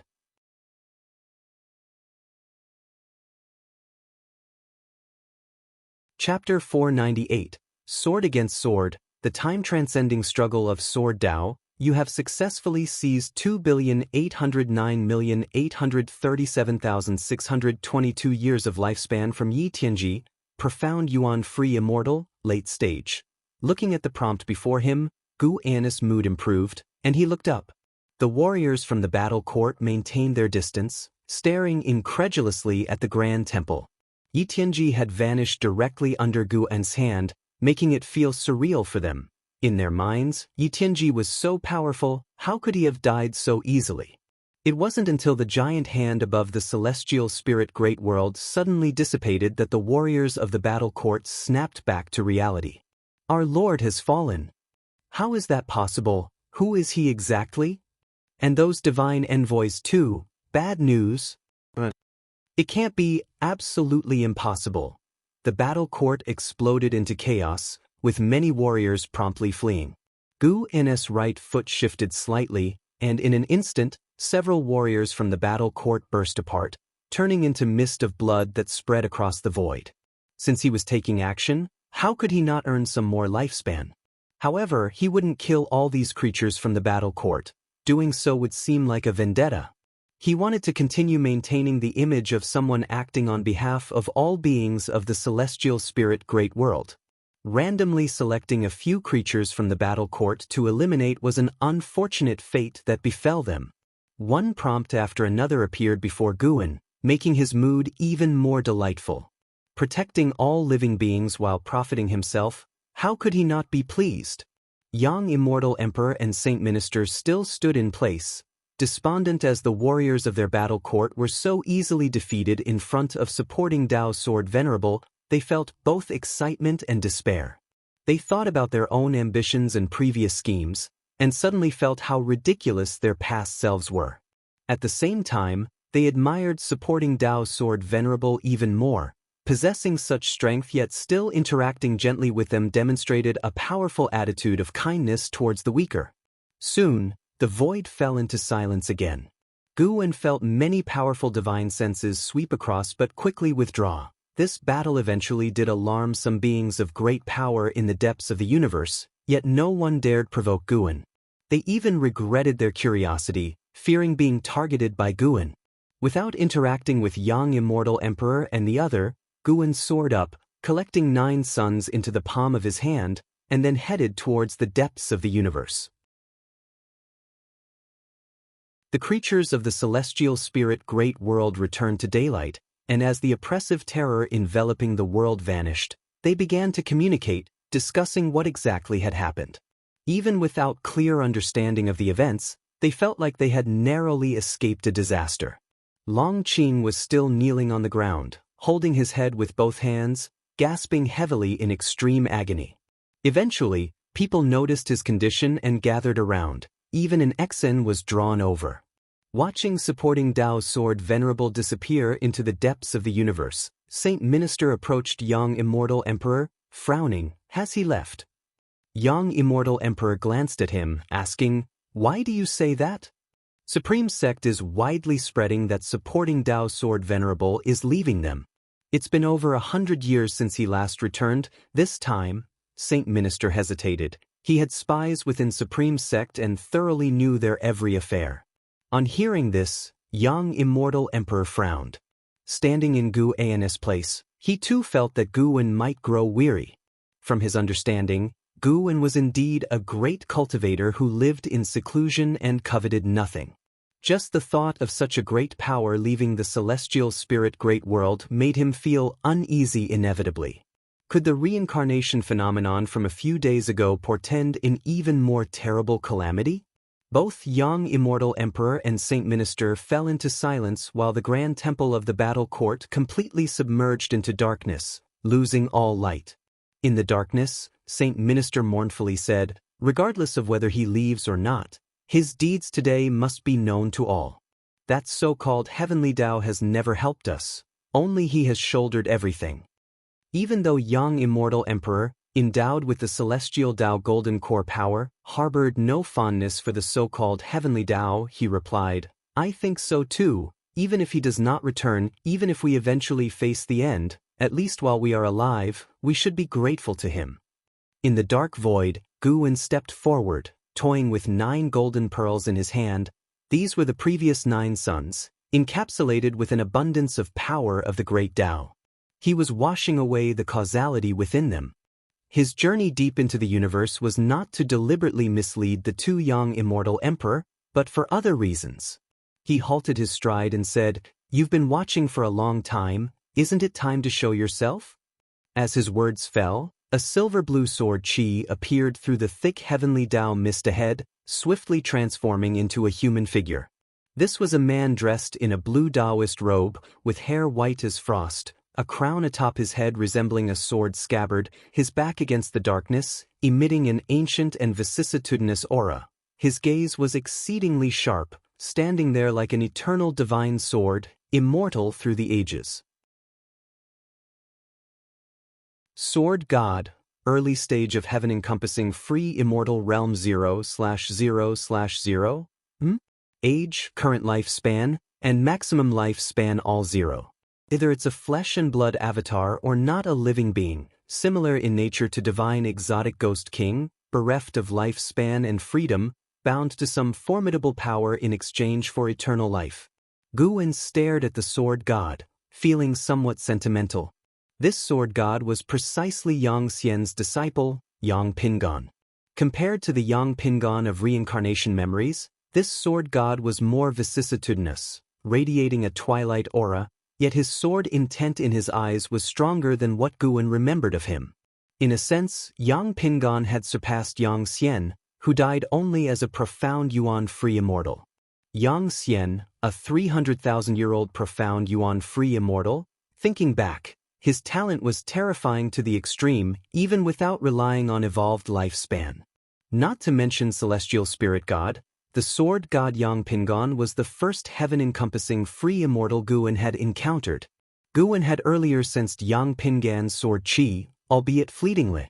Re-encountering his former disciple in a past life, Guan's feelings were complex. The sword god raised his right hand, using his finger as a sword chi spilling from the tip. He stared at Guan and said, "Your sword Dao is strong, the opponent I've been seeking." Guan, maintaining his celestial dark purple micro Saint Dao body, the sword god unable to see his expression, confusedly asked, "Opponent? I traverse the great thousand world, seeking strong sword Dao practitioners, all to achieve the strongest sword Dao, and you are qualified to be my opponent." The sword god's tone was devoid of emotion, but as his words concluded, a vast sword intent enveloped the void. Guan distinctly felt the celestial spirit god beneath the world gate open its eyes, staring at them. The previous commotion at the battle court failed to attract the celestial spirit god, but the sword god's sword intent did stir e'en immortal, enough to prove the sword god's might. Such domineering sword intent. Guan raised his right hand, and the celestial star sword granted by Liya appeared in his grasp. This sword, regarded as a divine weapon in the mortal world, was less sturdy here than a meteor, yet as Guan's sword chi covered the blade, this sword from the mortal world became the sharpest sword in the universe. The sword god's expression subtly changed, and for some reason, he felt a sense of familiarity emanating from Guan. He lowered his right hand, sword chi directed downward, as if holding a sword. The void dimmed, the great Dao mist surged, their confrontation causing fluctuations in the space. "Let me see how strong you've become after enduring such long eras." That was what Guan thought. Yang Xian's only wish before death was to spar with his disciple to elevate his sword Dao. Unfortunately, the celestial spirit god hadn't given him the chance. "You remind me of someone from the past, I will not hold back." The sword god spoke, his sword intent suddenly erupting. The surrounding great Dao mist was instantly obliterated, absolute darkness threatening to engulf them, yet unable to swallow their sword light. Sword against sword, this was a confrontation of sword Dao across the ages.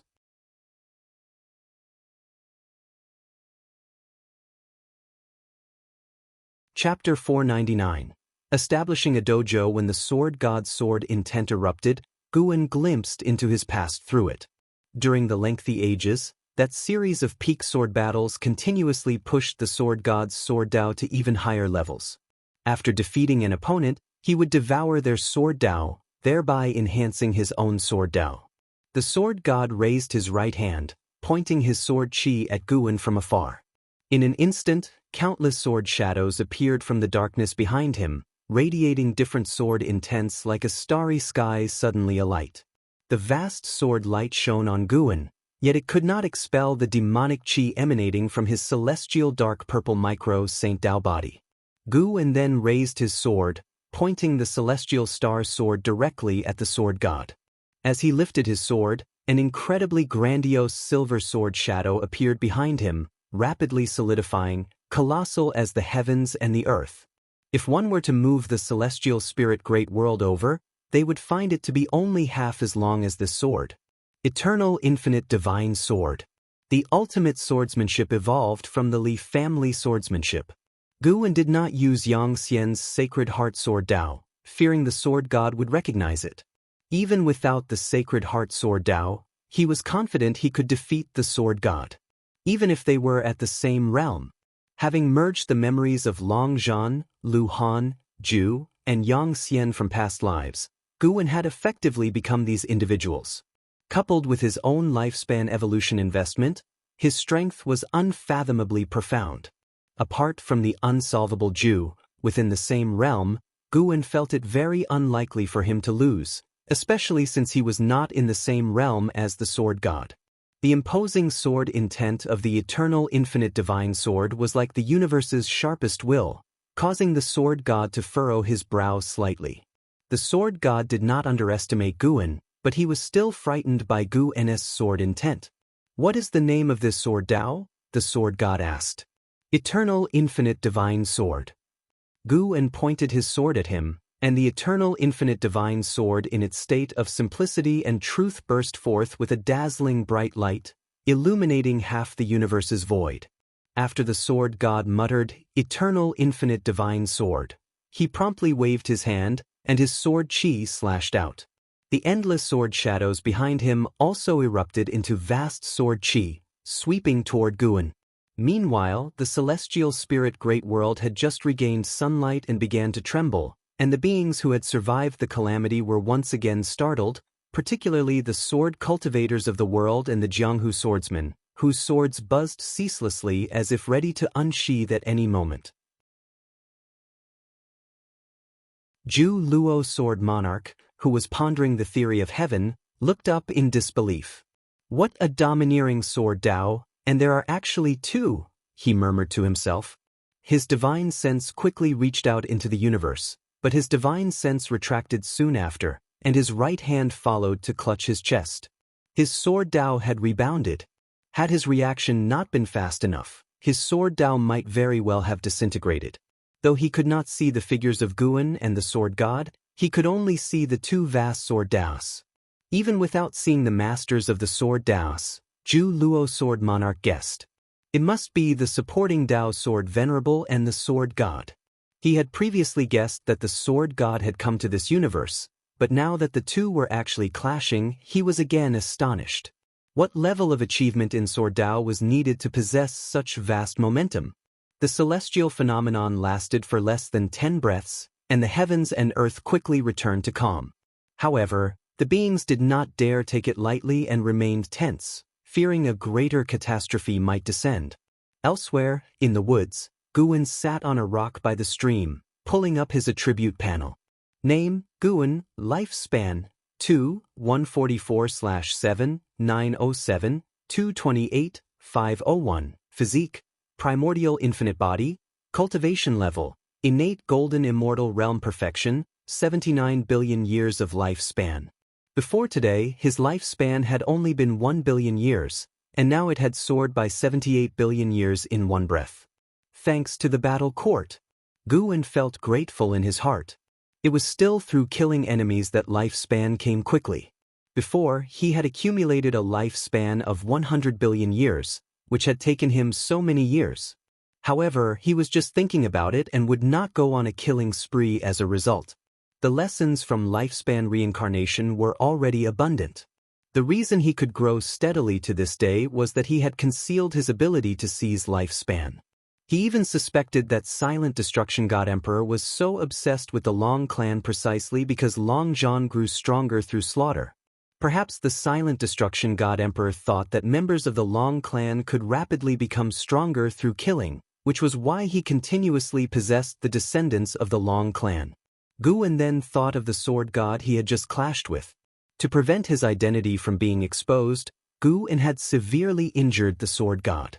After the sword god escaped, he would probably need many years to recover, but at least he would not die.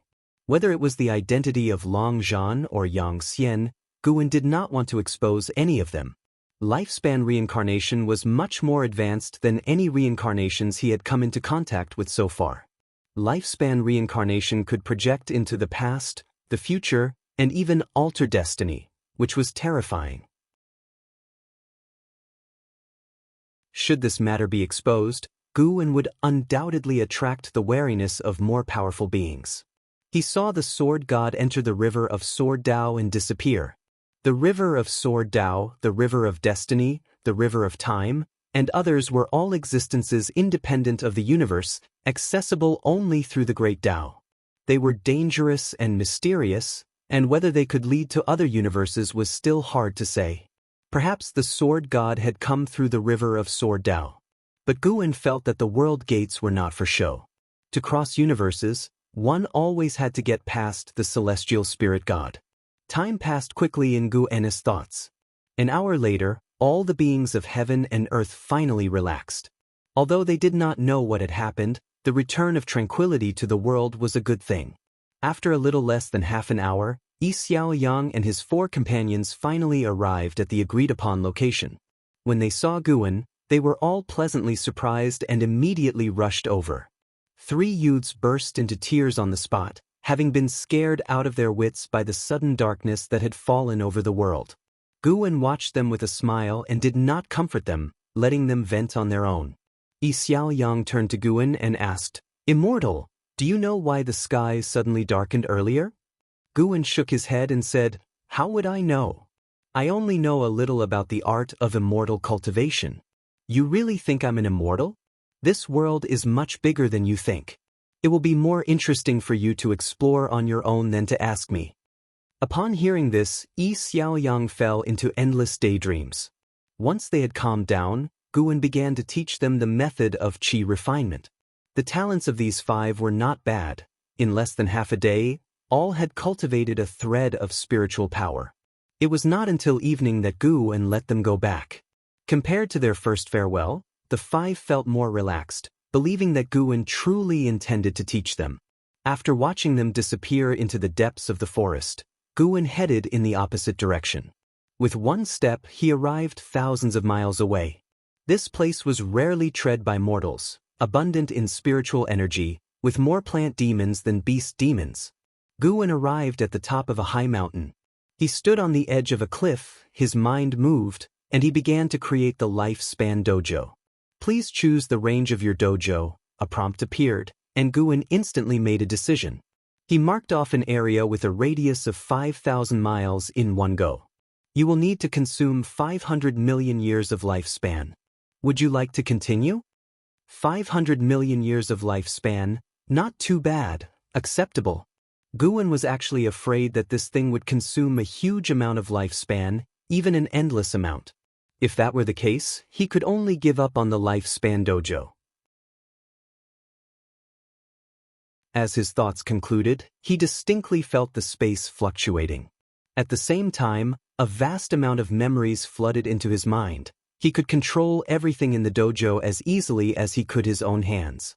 Moreover, he needed to store lifespans in the dojo to fend off powerful enemies. The maximum defensive strength of the dojo equaled his cultivation level, and with each assault it encountered, a corresponding amount of lifespan would be deducted. Guwen hesitated for a moment before storing 10 billion years of lifespan in the dojo. In the celestial spirit great world, there would be no one capable of attacking his dojo. The reason he stored 10 billion years of lifespan was just in case.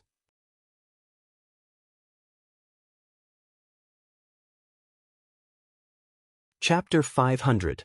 The Person Who Should Not Exist, Celestial Court. After establishing the dojo, Guwen immediately teleported the world-excluding cave heaven into place, setting it underground. The dojo was a spherical space, buried in the soil, reaching up to the sky.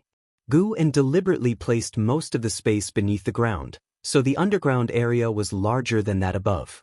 After moving the world-excluding cave heaven, he didn't proceed to relocate the 8 scenic cave heavens but instead called out the 3 celestial demon child sisters.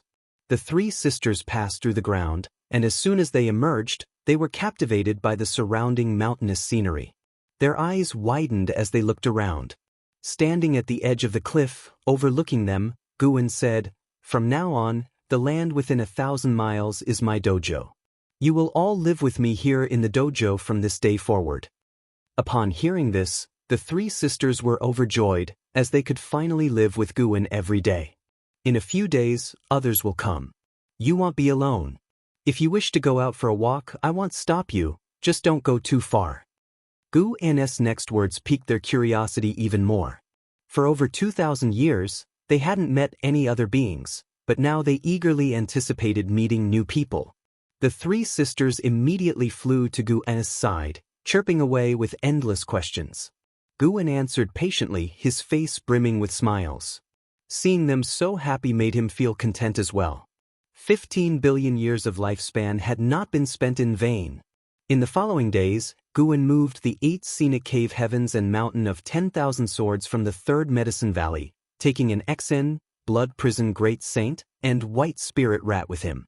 Afterward, he went back to the Profound Valley alone, summoning Jiangshi and Enshengtian to inform them of his departure and prepare to disperse the disciples of the Profound Valley. As soon as the teacher and disciple heard this, they immediately knelt down and begged Guwen to take them with him. Guwen feigned hesitation before asking if they were willing to give up their freedom. Both agreed. Gu deliberately waited a few days to allow the two to dismiss the disciples. After all the disciples had left, Gu then teleported the entire profound valley away. Supporting Dao's sword Venerable had departed.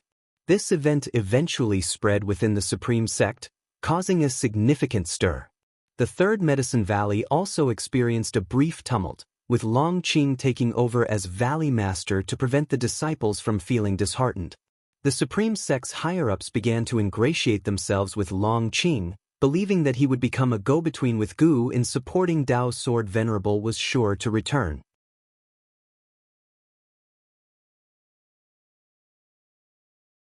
An Xen covered her mouth and laughed. "Stop staring, your eyes will fall out. In the future, you'll see him day and night until you grow tired of it."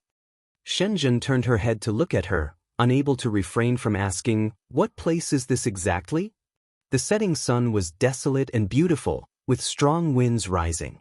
An Xen turned and looked toward the distant continuous mountains, her gaze becoming evasive. "This is Master's dojo, he calls it Wusher." Under the starry sky, the mountains undulated, the hills were covered with white bones, devoid of flowers, grass, or trees. A sword chi suddenly appeared on the hillside, followed by the figure of the sword god, who sat cross-legged, surrounded by sword shadows. His face was deathly pale, with even golden cracks appearing, as if it were about to split open at any moment. "You failed." An old voice sounded, echoing through the mountains, lingering for a long time. The sword god remained silent, his eyes tightly shut, clearly enduring immense pain. "Eternal infinite divine sword? Such a domineering sword intent. However, this sword Dao still doesn't compare to yours. It's only that the man's strength is greater than yours. This difference in sword Dao is insurmountable." The old voice sounded again, filled with emotion.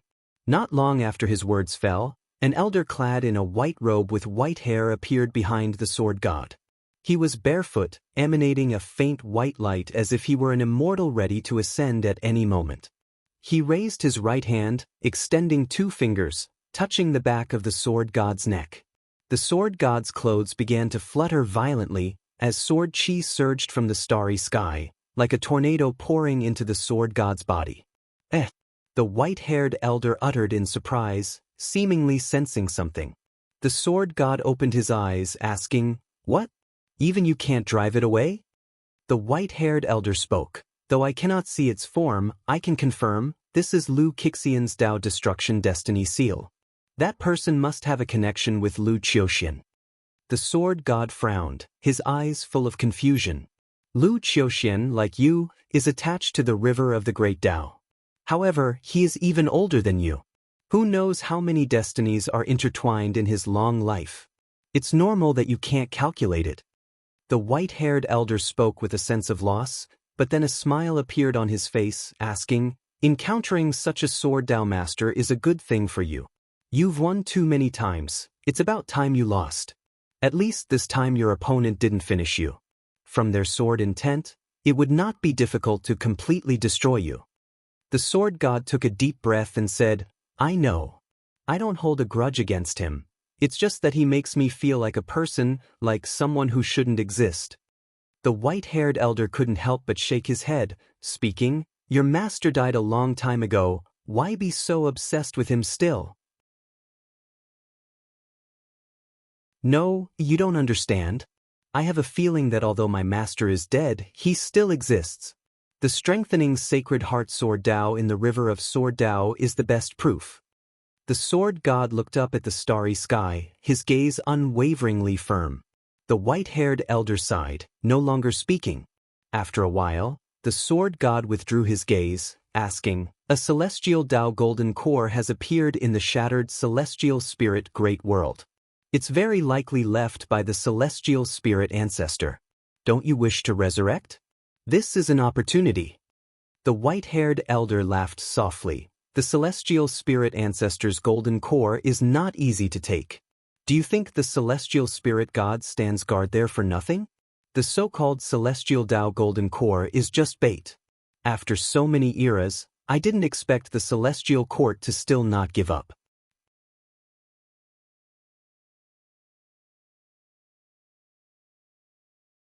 Chapter 501.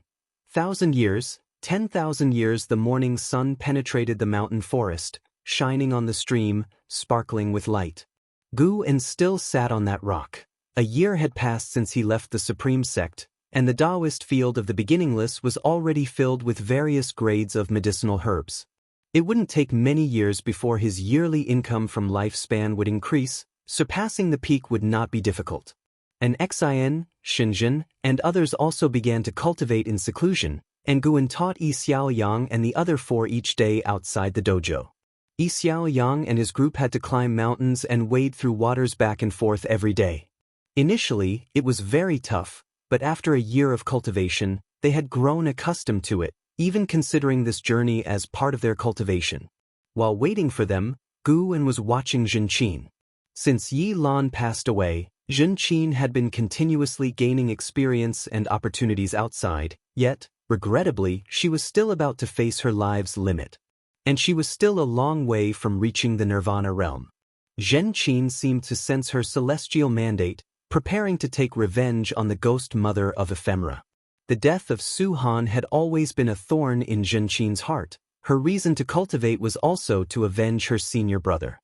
Su Han, oh Su Han, you thought you were being kind, but have you ever considered that due to your kindness, your junior sister would carry a millennium of vengeance until her death? Gu-en murmured to himself, lamenting human nature and fate.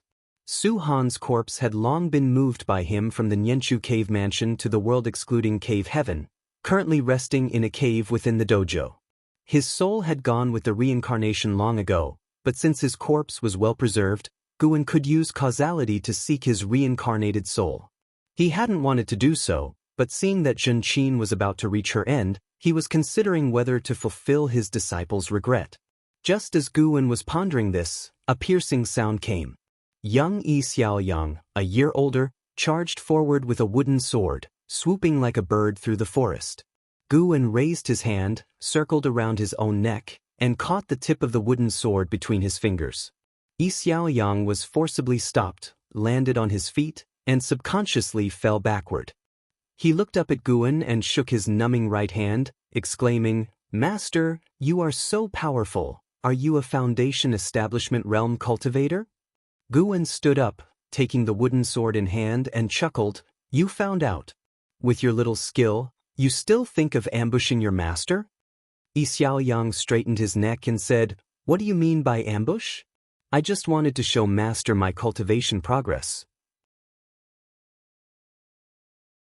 At that time, the other 4 also arrived. Bowing to Gu-en taught them not only cultivation techniques but also proper etiquette and the principles of conducting oneself. In just 1 year, he had imbued these 5 with a spirit of chivalry. Even with their cultivation levels and spells, the 5 did not bully the common people. Instead, they supported the weak and opposed the strong. They had already gained a good reputation within 100 miles of their hometown. Seeing that everyone had arrived, Gu-en tossed the wooden sword to Yi Xiaoyang, saying, "Today I will teach you the sword control technique." Upon hearing this, the 5 were not very excited, as the sword control technique did not sound like a very formidable spell, especially since they practiced sword fighting regularly. Gu-en saw their lack of interest but did not say much, instead just began teaching the mantra.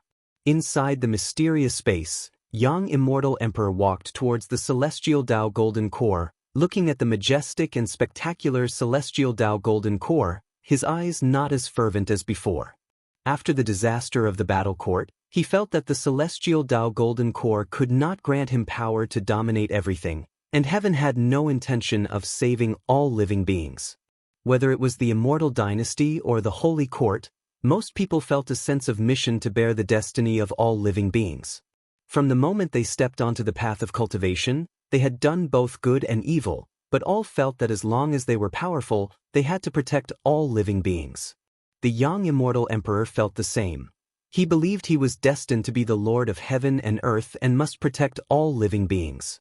He approached An Hao, who was still meditating, comprehending the celestial Tao golden core. "Your master has left," young immortal emperor spoke. Upon hearing this, An Hao immediately opened his eyes and looked at the young immortal emperor, furrowing his brows. The young immortal emperor continued, He took a few of his disciples and left the celestial spirit great world, and your junior sister was also taken with him. Hearing this, and Hao's tight brows relaxed, and he asked, "It's good that he left. This world is becoming more chaotic. My master can save heaven and earth once or twice, but he can't always interfere, or sooner or later, someone stronger than him will come. With junior sister following him, I can truly rest assured." Young Immortal Emperor shifted his gaze to the celestial Tao golden core and said, "And Hao, I suddenly feel that this golden core doesn't represent the heavenly Tao." And Hao looked at him, the firelight of the celestial Tao golden light shining on his face, his expression complex. "So, what do you intend to do?" And Hao asked. He didn't believe in the heavenly Tao either. He pursued the celestial Tao golden core just to rapidly become stronger.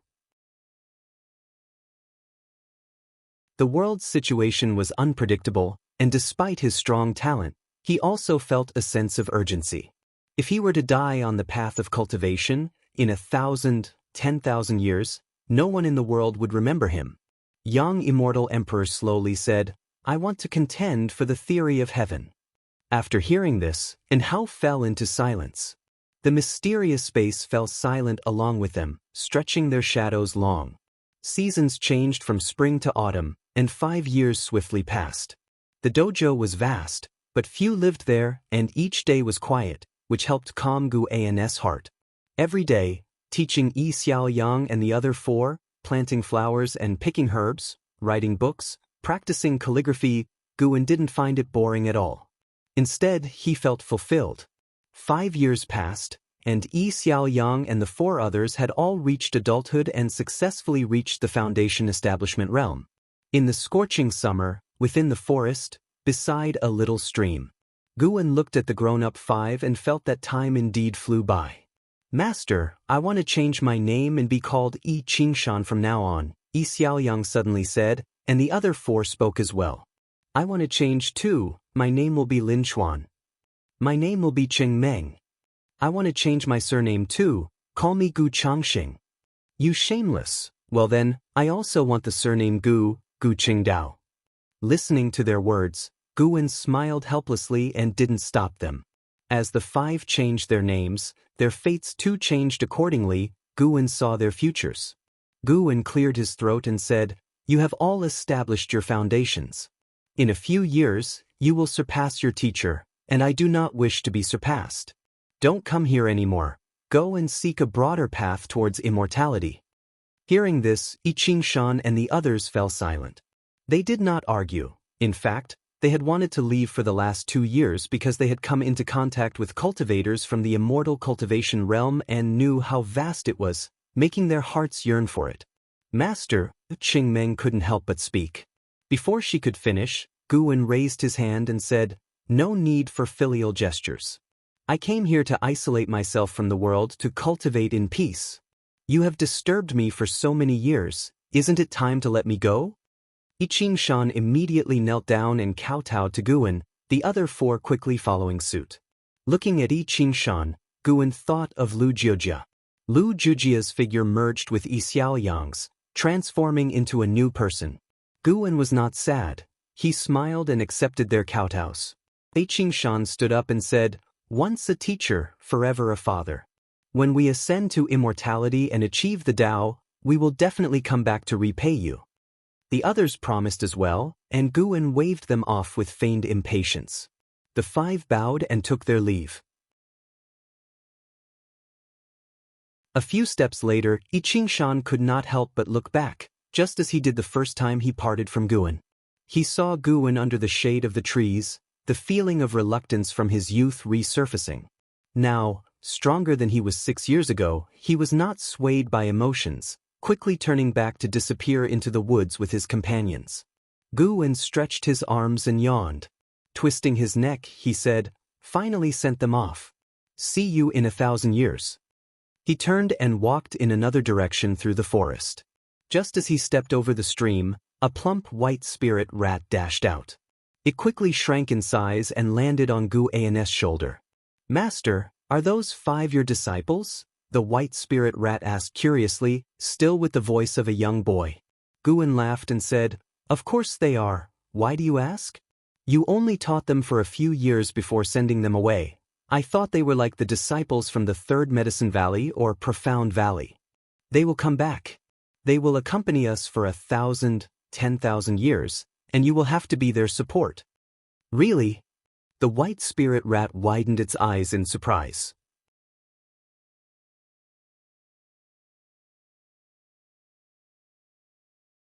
Chapter 502 Once yearned for dark clouds cloaked the sky, and a drizzle fell unceasingly. Between the mountains, trees were toppled, pits and holes covered the landscape, reeking of the burnt aftermath that extended for 100 miles, a testament to the battle that had occurred. At this moment, 3 women stood in a standoff, Zhen Qin, Jiang Qiong, and the ghost mother of Ephemera, each bearing injuries. The ghost mother of Ephemera, with disheveled hair, stood amidst the wreckage, her face smeared with blood as she scanned her surroundings, trapped by an array of 8 flags. Outside the formation, Jiang Qiong hovered in the air. Her injuries were not as severe as the ghost mother's, but her heaving chest betrayed her exhaustion. Zhen Qin stood atop a cliff, wielding a treasure sword, surrounded by spinning blades that glittered with golden light. She looked down at the ghost mother of Ephemera with a gaze cold as ice. The ghost mother of Ephemera turned to Jiang Qiong and gritted her teeth. Sect leader, after I have supported you for so many years, do you truly intend to help an outsider kill me? Jiang Qiong sneered back. How do you know that she is an outsider, and you are not? The ghost mother of Ephemera took a deep breath and said, Aren't you afraid of the supporting Dao Sword Venerable's return? Don't you know that she is the supporting Dao Sword Venerable's disciple? Faced with Jiang Qiong's mockery, the ghost mother of Ephemera fell silent. Zhen Qin raised her sword and declared, Ghost mother of Ephemera, today I shall avenge my senior brother Su Han. Upon hearing the name Su Han, the face of the ghost mother of Ephemera did not change. She lowered her head, seemingly resigned to her fate. Immediately, Jiang Qiong cast a spell. The flags around the formation fluttered violently, whipping up a fierce wind that stirred chains of cyan to bind the ghost mother of Ephemera, who did not resist. Zhen Qin charged into the formation, her sword slashing through, its frosty light shattering the forest.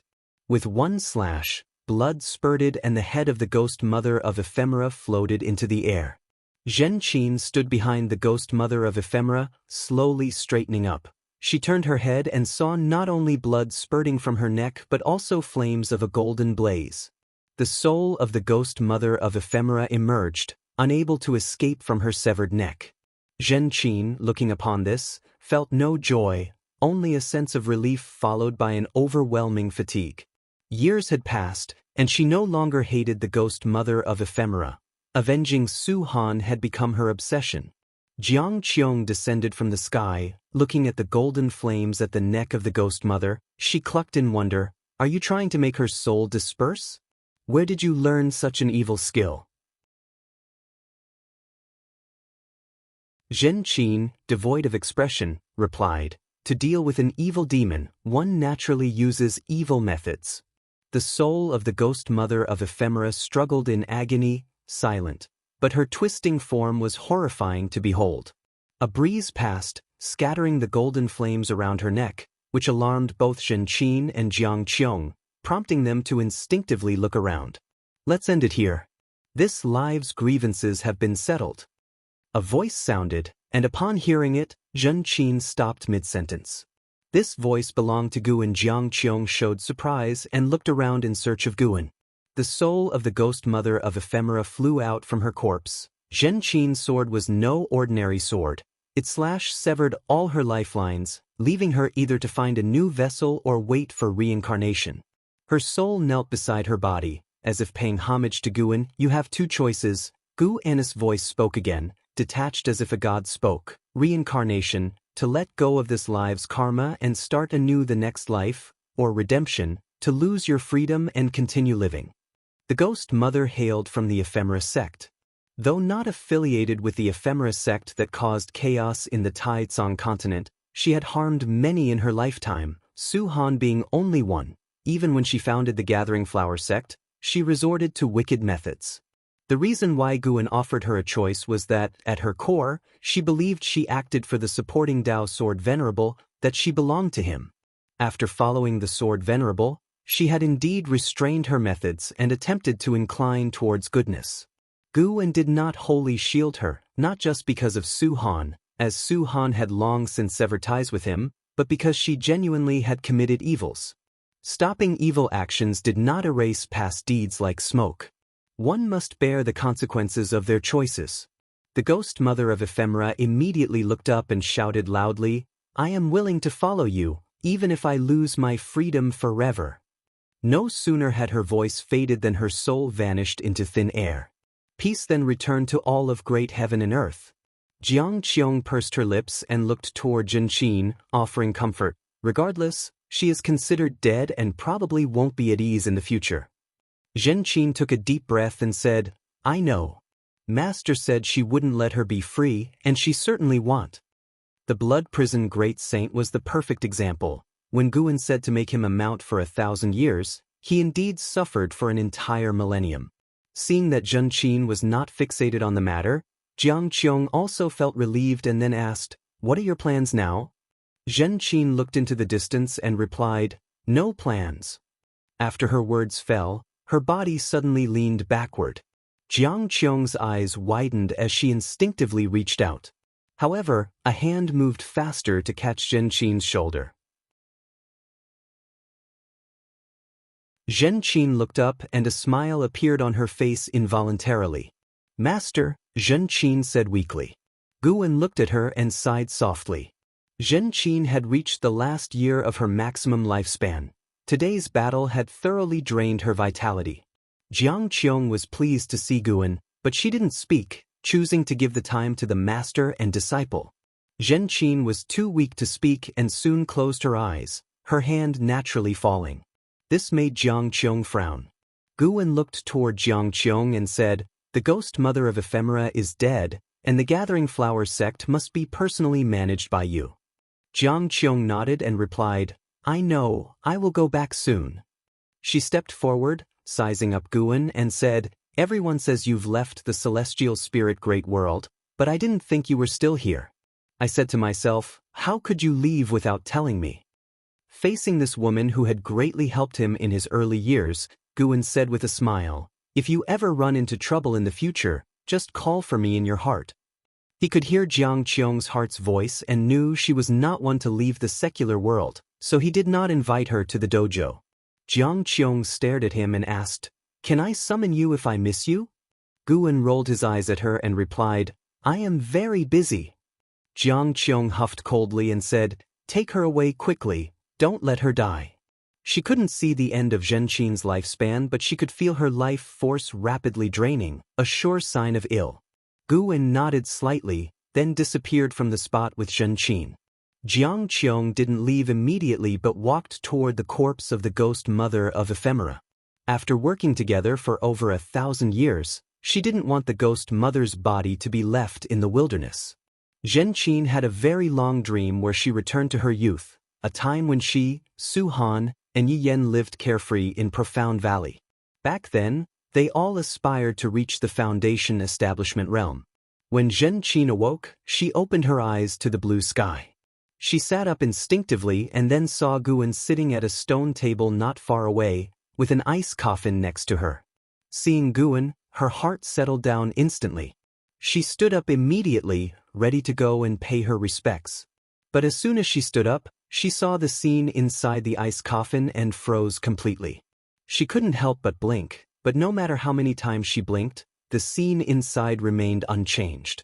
"How can this be?" Zhenqin became agitated, her body shaking slightly. Inside the ice coffin lay Su Han's body, intact. She looked back at Guan, who was sipping tea, not looking at her.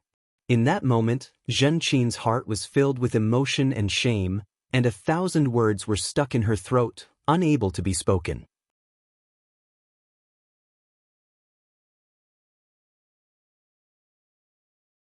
Chapter 503. A lifespan of 256 billion years. Guan and Zhenqin sat opposite each other and talked for a long time. After seeing Su Han's corpse, the burden and obsession in Zhenqin's heart completely dissipated, and she returned to her usual lively and clever self. The mentor and disciple talked about the past endlessly, finding it impossible to cover all the old times. However, everything has an end, including life.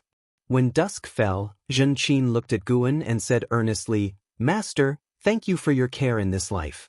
As a disciple, I've been incapable and have never repaid you. If there is an afterlife and I am worthy of repaying you, I surely will strive to do so." Unlike the ghost mother of Ephemera, who, though dead, was not at the end of her natural life and could still possess another body to be revived, Zhenqin's fate had run its course, without any technique to turn back time. Guan smiled and nodded, saying, "There will be an afterlife." Hearing this, Zhenqin showed a smile, her eyes filled with expectation. She then lay down on the table and whispered, "Master, I feel a bit sleepy. May I sleep here for a while?" Guan nodded and replied, "Sleep, I will stay by your side." Zhenqin closed her eyes, mumbling, "I suddenly miss Master Yi so much. It feels like she has been gone for a very long time." Guan's hand, which was holding a teacup, paused. He said nothing and continued drinking his tea. After Zhenqin fell asleep, Shenzhen came over. She looked at Zhenqin about to speak, but her brow furrowed, and she approached Guan asking, "Are you okay?" She knew Zhenqin's place in Guan's heart, and, thinking of how Yi Lan, Xiaochuan, and others' deaths affected Guan, she couldn't help but worry. "I am naturally fine," Guan said, looking at her with a smile and gesturing for her to sit down. Shenzhen took a seat, her gaze constantly on Guan. As Guan poured her tea, he said, "Do you think it's absurd? Someone with my cultivation level, yet unable to control life and death?" Shenzhen was secretly surprised. How did Guan see through what she was thinking? She spoke truthfully, "Indeed, you are the strongest being in my mind. It seems like life and death should be trivial matters to you, but..." Guan laughed and said, "This means I am not the strongest being. There is a celestial mandate that governs all, and those I help already have good fates. I merely add a touch of splendor. You can glimpse the past and the future, but can you glimpse the celestial mandate?" Glimpse the celestial mandate? Shenzhen fell into deep thought. In fact, she was also confused about her own path of cultivation. She didn't enjoy sitting meditation and qi refinement. She preferred the arts and sought to improve her cultivation level through enlightenment, but inspiration was scarce, and her cultivation level had been stagnant for many years. Seeing that she was seriously contemplating, Guan did not disturb her. He looked towards the horizon, where the slanted sun was like blood, and the seas of clouds seemed ablaze. Looking at the celestial vault, Guan suddenly felt that the future he saw wasn't far enough. How high must one's cultivation level be to see to the end of this universe? Time flies like an arrow, and the years pass like a shuttle, slipping away never to return. A millennium is like a cloud of smoke, with worldly affairs vast like waves. Without the support of supporting Tao Sword Venerable's millennium, the celestial spirit great world faced no calamities from outer heaven, but internal strife remained intense. Ancient secret realms, Taoist fields, and the cave mansions of great powers emerged one after another, causing widespread deadly conflict among the realm's cultivators. Guan's Taoist field of the beginningless was now filled with medicinal herbs, and to this day, the lifespan provided by these herbs each year had surpassed 20 million years. Located at the edges of the world, the Taoist field of the beginningless on the nine-spirit continent had not faced any disturbance for 1,000 years. However, nearby human race cities were increasing and approaching the Taoist field of the beginningless. In that year, early summer, Guan stood on the edge of a cliff, watching Chen Chuan spar with the blood prison great saint. Chen Chuan, now of the Nirvana realm level, was able to hold his own against the blood prison great saint, who was at the level of the loose immortal realm. The two combatants clashed in the sky, Guan establishing a barrier that allowed them to fight to their heart's content without affecting the dojo. After watching for a while, Guan lost interest and called up his attribute panel to take a look. Name, Guan, lifespan, 3, 155/25, 660, 408, 118, physique, primordial infinite body, cultivation level, innate golden immortal realm perfection, a lifespan of 256 billion years. Guan planned to break through after reaching a lifespan of 100 billion years. After all, according to the trends of the great heaven and earth, the celestial spirit great world would be engulfed in slaughter for the next 10,000 years unless there was intervention from powers beyond the heavens. Such slaughter was not meaningless. Guan could feel that the number of all living beings in the world had decreased by 10% compared to 1,000 years ago, but this also gave rise to more talents and great powers. The most famous battle in these 1,000 years was the one between the young immortal emperor and the Zhu Luo sword monarch for the theory of heaven, which ended in a crushing defeat for the sword monarch, who fled back to the great Hong sword heaven, while the young immortal emperor, after collecting 9 volumes of the theory of heaven, went into seclusion.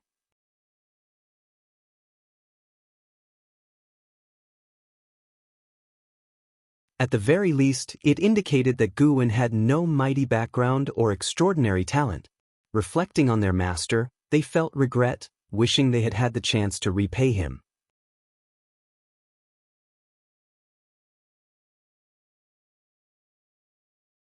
Chapter 504. Never Give Up in the Woods. Yi Qingshan, Lin Chuan, Cheng Meng, Gu Changxing, and Gu Chengdao moved forward while chatting, looking at the forest which felt both familiar and strange to them.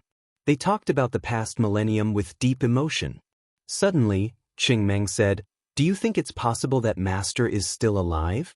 At these words, the other 4 fell silent. Of course, they wished Guan were alive, but when they had left, the Master was still a cultivator at the Foundation establishment realm. Judging by the cultivation speed he described, it seemed highly unlikely he could survive 1,000 years. Unless, of course, the Master had deceived them. After all, they had never truly understood his cultivation level. Isn't finding him one of the reasons for our return? Gu Chengdao, the youngest yet most composed of the 5, spoke up. He always felt that their master was not like ordinary people. After roaming the great heaven and earth for 1,000 years and witnessing countless exceptional individuals, he still felt his master was in no way inferior to any of them. Yi Qingshan spoke. "Now that we're back, establishing a sect can wait. Let's first look for our master." His words met with the agreement of the others. Even if their master were no longer of this world, spending several years in search for him was worthwhile.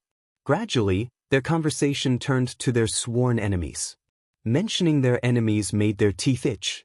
Their disciples and friends had been slaughtered by these foes, and they themselves had narrowly escaped death.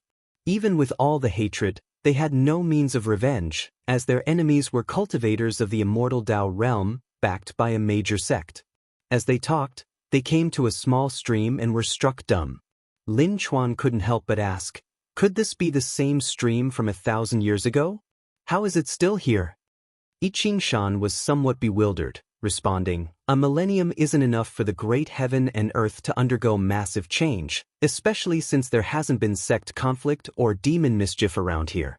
Naturally, there wouldn't be much alteration." They looked around, recalling the past intricacies of their lives. After a while, the sound of footsteps came from deep within the woods across the stream, drawing the attention of Yi Qingshan and the others. They hadn't sensed the presence of humans or demons, so the sound of footsteps was certainly startling. Looking intently, they saw a young woman in green clothes, carrying a bamboo basket, walking out from the depths of the forest. Her beautiful face and pure aura were like that of a celestial maiden descending to the human world, leaving Yi Qingshan and the others stunned. The newcomer was an Exian. 1,000 years had passed, and an Exian had entered the Nirvana realm, her aura transcending the ordinary, while Yi Qingshan and the others were still stuck at the Mahayana realm, unable to find the opportunity for Nirvana. An Exian stood before the stream, smiling at them, awakening them from their reverie as they hurriedly bowed and made a fist-in-palm salute. "Senior, I am Yi Qingshan. 1,000 years ago, I cultivated here for several years. We have now returned in hopes of finding our master. Have we perhaps offended you in any way?" Yi Qingshan spoke first. After all, If someone had claimed this area over the past millennium, they would have no choice but to leave. He couldn't fathom Enzin's cultivation level. Thus, he was sure she was an entity of the immortal Tao realm. Even just being a great cultivator at the lowest nirvana realm would be far beyond their ability to provoke. And Exin laughed. I have been cultivating here for 1,000 years. Could your master's surname be Gu and his given name in? At her words, the 5 displayed great surprise and answered affirmatively, eagerly inquiring about Gu N's relationship with her. And Exin answered, I have indeed met him. He is currently in closed-door cultivation. I have established a dojo in this area. I share a deep connection with him, so if you need assistance in the future, feel free to reach out to me. Hearing that their master was in closed-door cultivation, the 5 were overjoyed, thanking an Exin for her kindness. Ichingshan wanted to ask more about Gu An's situation, but an Exin shook her head, saying no more, and he could only let the matter rest. Senior, we wish to establish a sect nearby to aid mortals in their immortal cultivation. Will we be disturbing you? Cheng Meng asked cautiously. An Exin lifted her hand, pointing to the stream before them. As long as your sect does not cross the stream, you won't be causing a disturbance. Guwen had informed her that Yi Qingshan was the reincarnation of Lu Jiujia, so she also anticipated what kind of sect Yi Qingshan would establish. Upon hearing Enzin's response, all 5 felt completely relieved. An Exin turned and walked back the way she had come, leaving them with parting words. The great Tao is long. Do not become blinded by hatred. Your own cultivation is what matters most. These words startled the 5, and they remained shocked until an Exin vanished from their sight. Only then did they come back to their senses. Gu Changxing asked carefully, did she overhear our conversation or did she divine it? It is said that a great power of the immortal Tao can look at a person and know their past and future. Yi Qingshan took a deep breath and said, she must have deduced it. Perhaps our master came here originally in search of her. The other 4 also felt this made sense and held an Xin in even greater awe. They didn't linger any longer and turned to leave.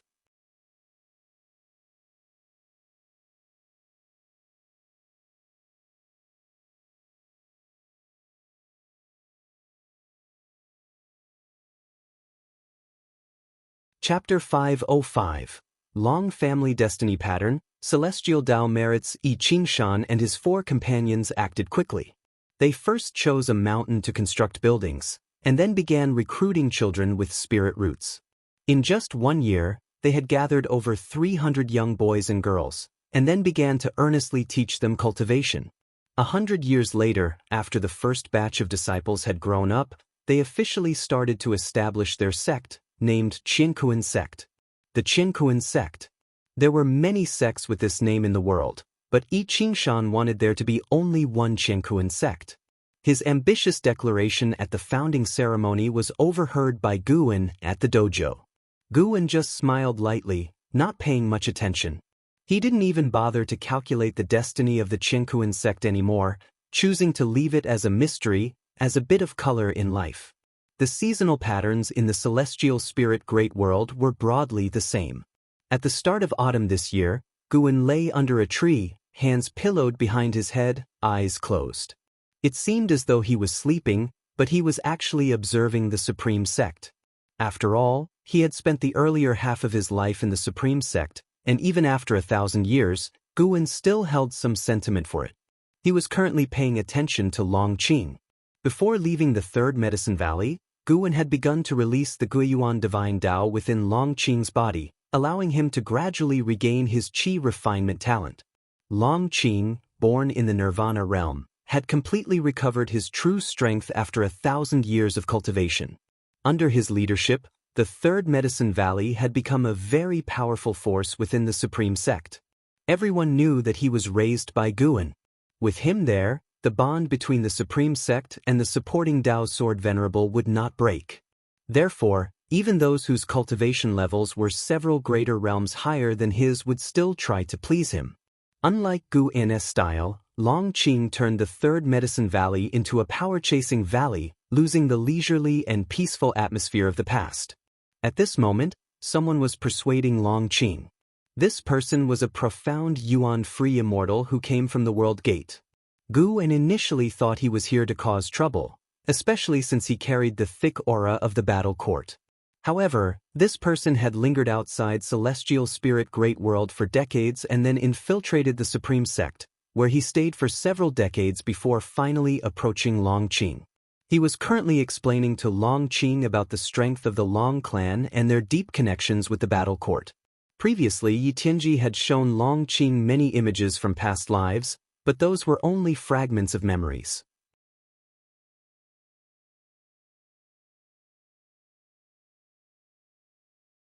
Candlestar quickly shook his head. No, no, no, the talent of the Long clan, and you who cannot be killed no matter what, obviously your clan hides a great cause and effect. The fools of the war court can't see this clearly. Of course, the most important thing is that I also believe in my own talent. I want you to retake control of the war court, and together we can establish everlasting great celestial Dao merits.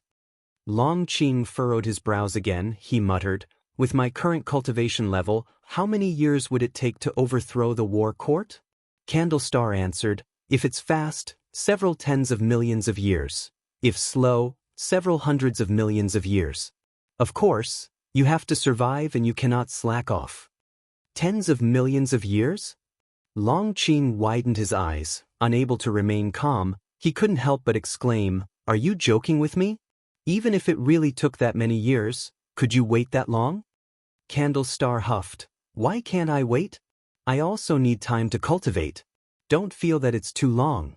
To reach my current cultivation level, closing my eyes, 1,000,000 years pass in an instant, not to mention those who are in seclusion seeking enlightenment. For them, even 10 million years are not worth mentioning. The reason you haven't felt time passing so quickly is that this great thousand world is currently undergoing an era transition.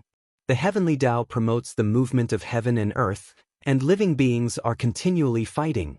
You've experienced too many changes. Longqing fell into silence. Candlestar then looked around, examining the furnishings within the room. Longqing took a deep breath and asked, since that's the case, how will you assist me? Candlestar turned his head towards him, smiling, you first become the sect leader of the Supreme Sect. By then, let the Supreme Sect unify the world. After the era of tribulation ends, and the celestial merits fall onto the Supreme Sect, as its sect leader, and me as the vice sect leader, we will receive vast celestial Tao merits, aiding us in our enlightenment. In the silent extinction domain, there is a world gate that will limit the war court, preventing them from invading in large numbers. Previously, your master killed Yi Tianji, which has already placed the war court in a dilemma, causing internal divisions. Now is the best time for us to develop our sect. After hearing this, Longqing's brows gradually smoothed. Elsewhere, far in the Taoist field of the beginningless, Guan listened to their conversation, and he was not too surprised because he had previously guessed why the war court was hunting the Long clan. The silent destruction god emperor used a person from the Long clan to cultivate the celestial dragon reincarnation dharma aspect, which was the best proof.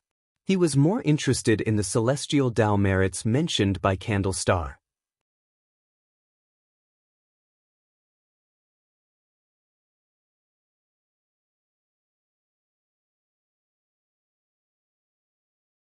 Chapter 506. The strongest sword. Time passed swiftly, and another 200 years went by. Guan enlightened 100 demons, taught personally by the White Spirit Rat.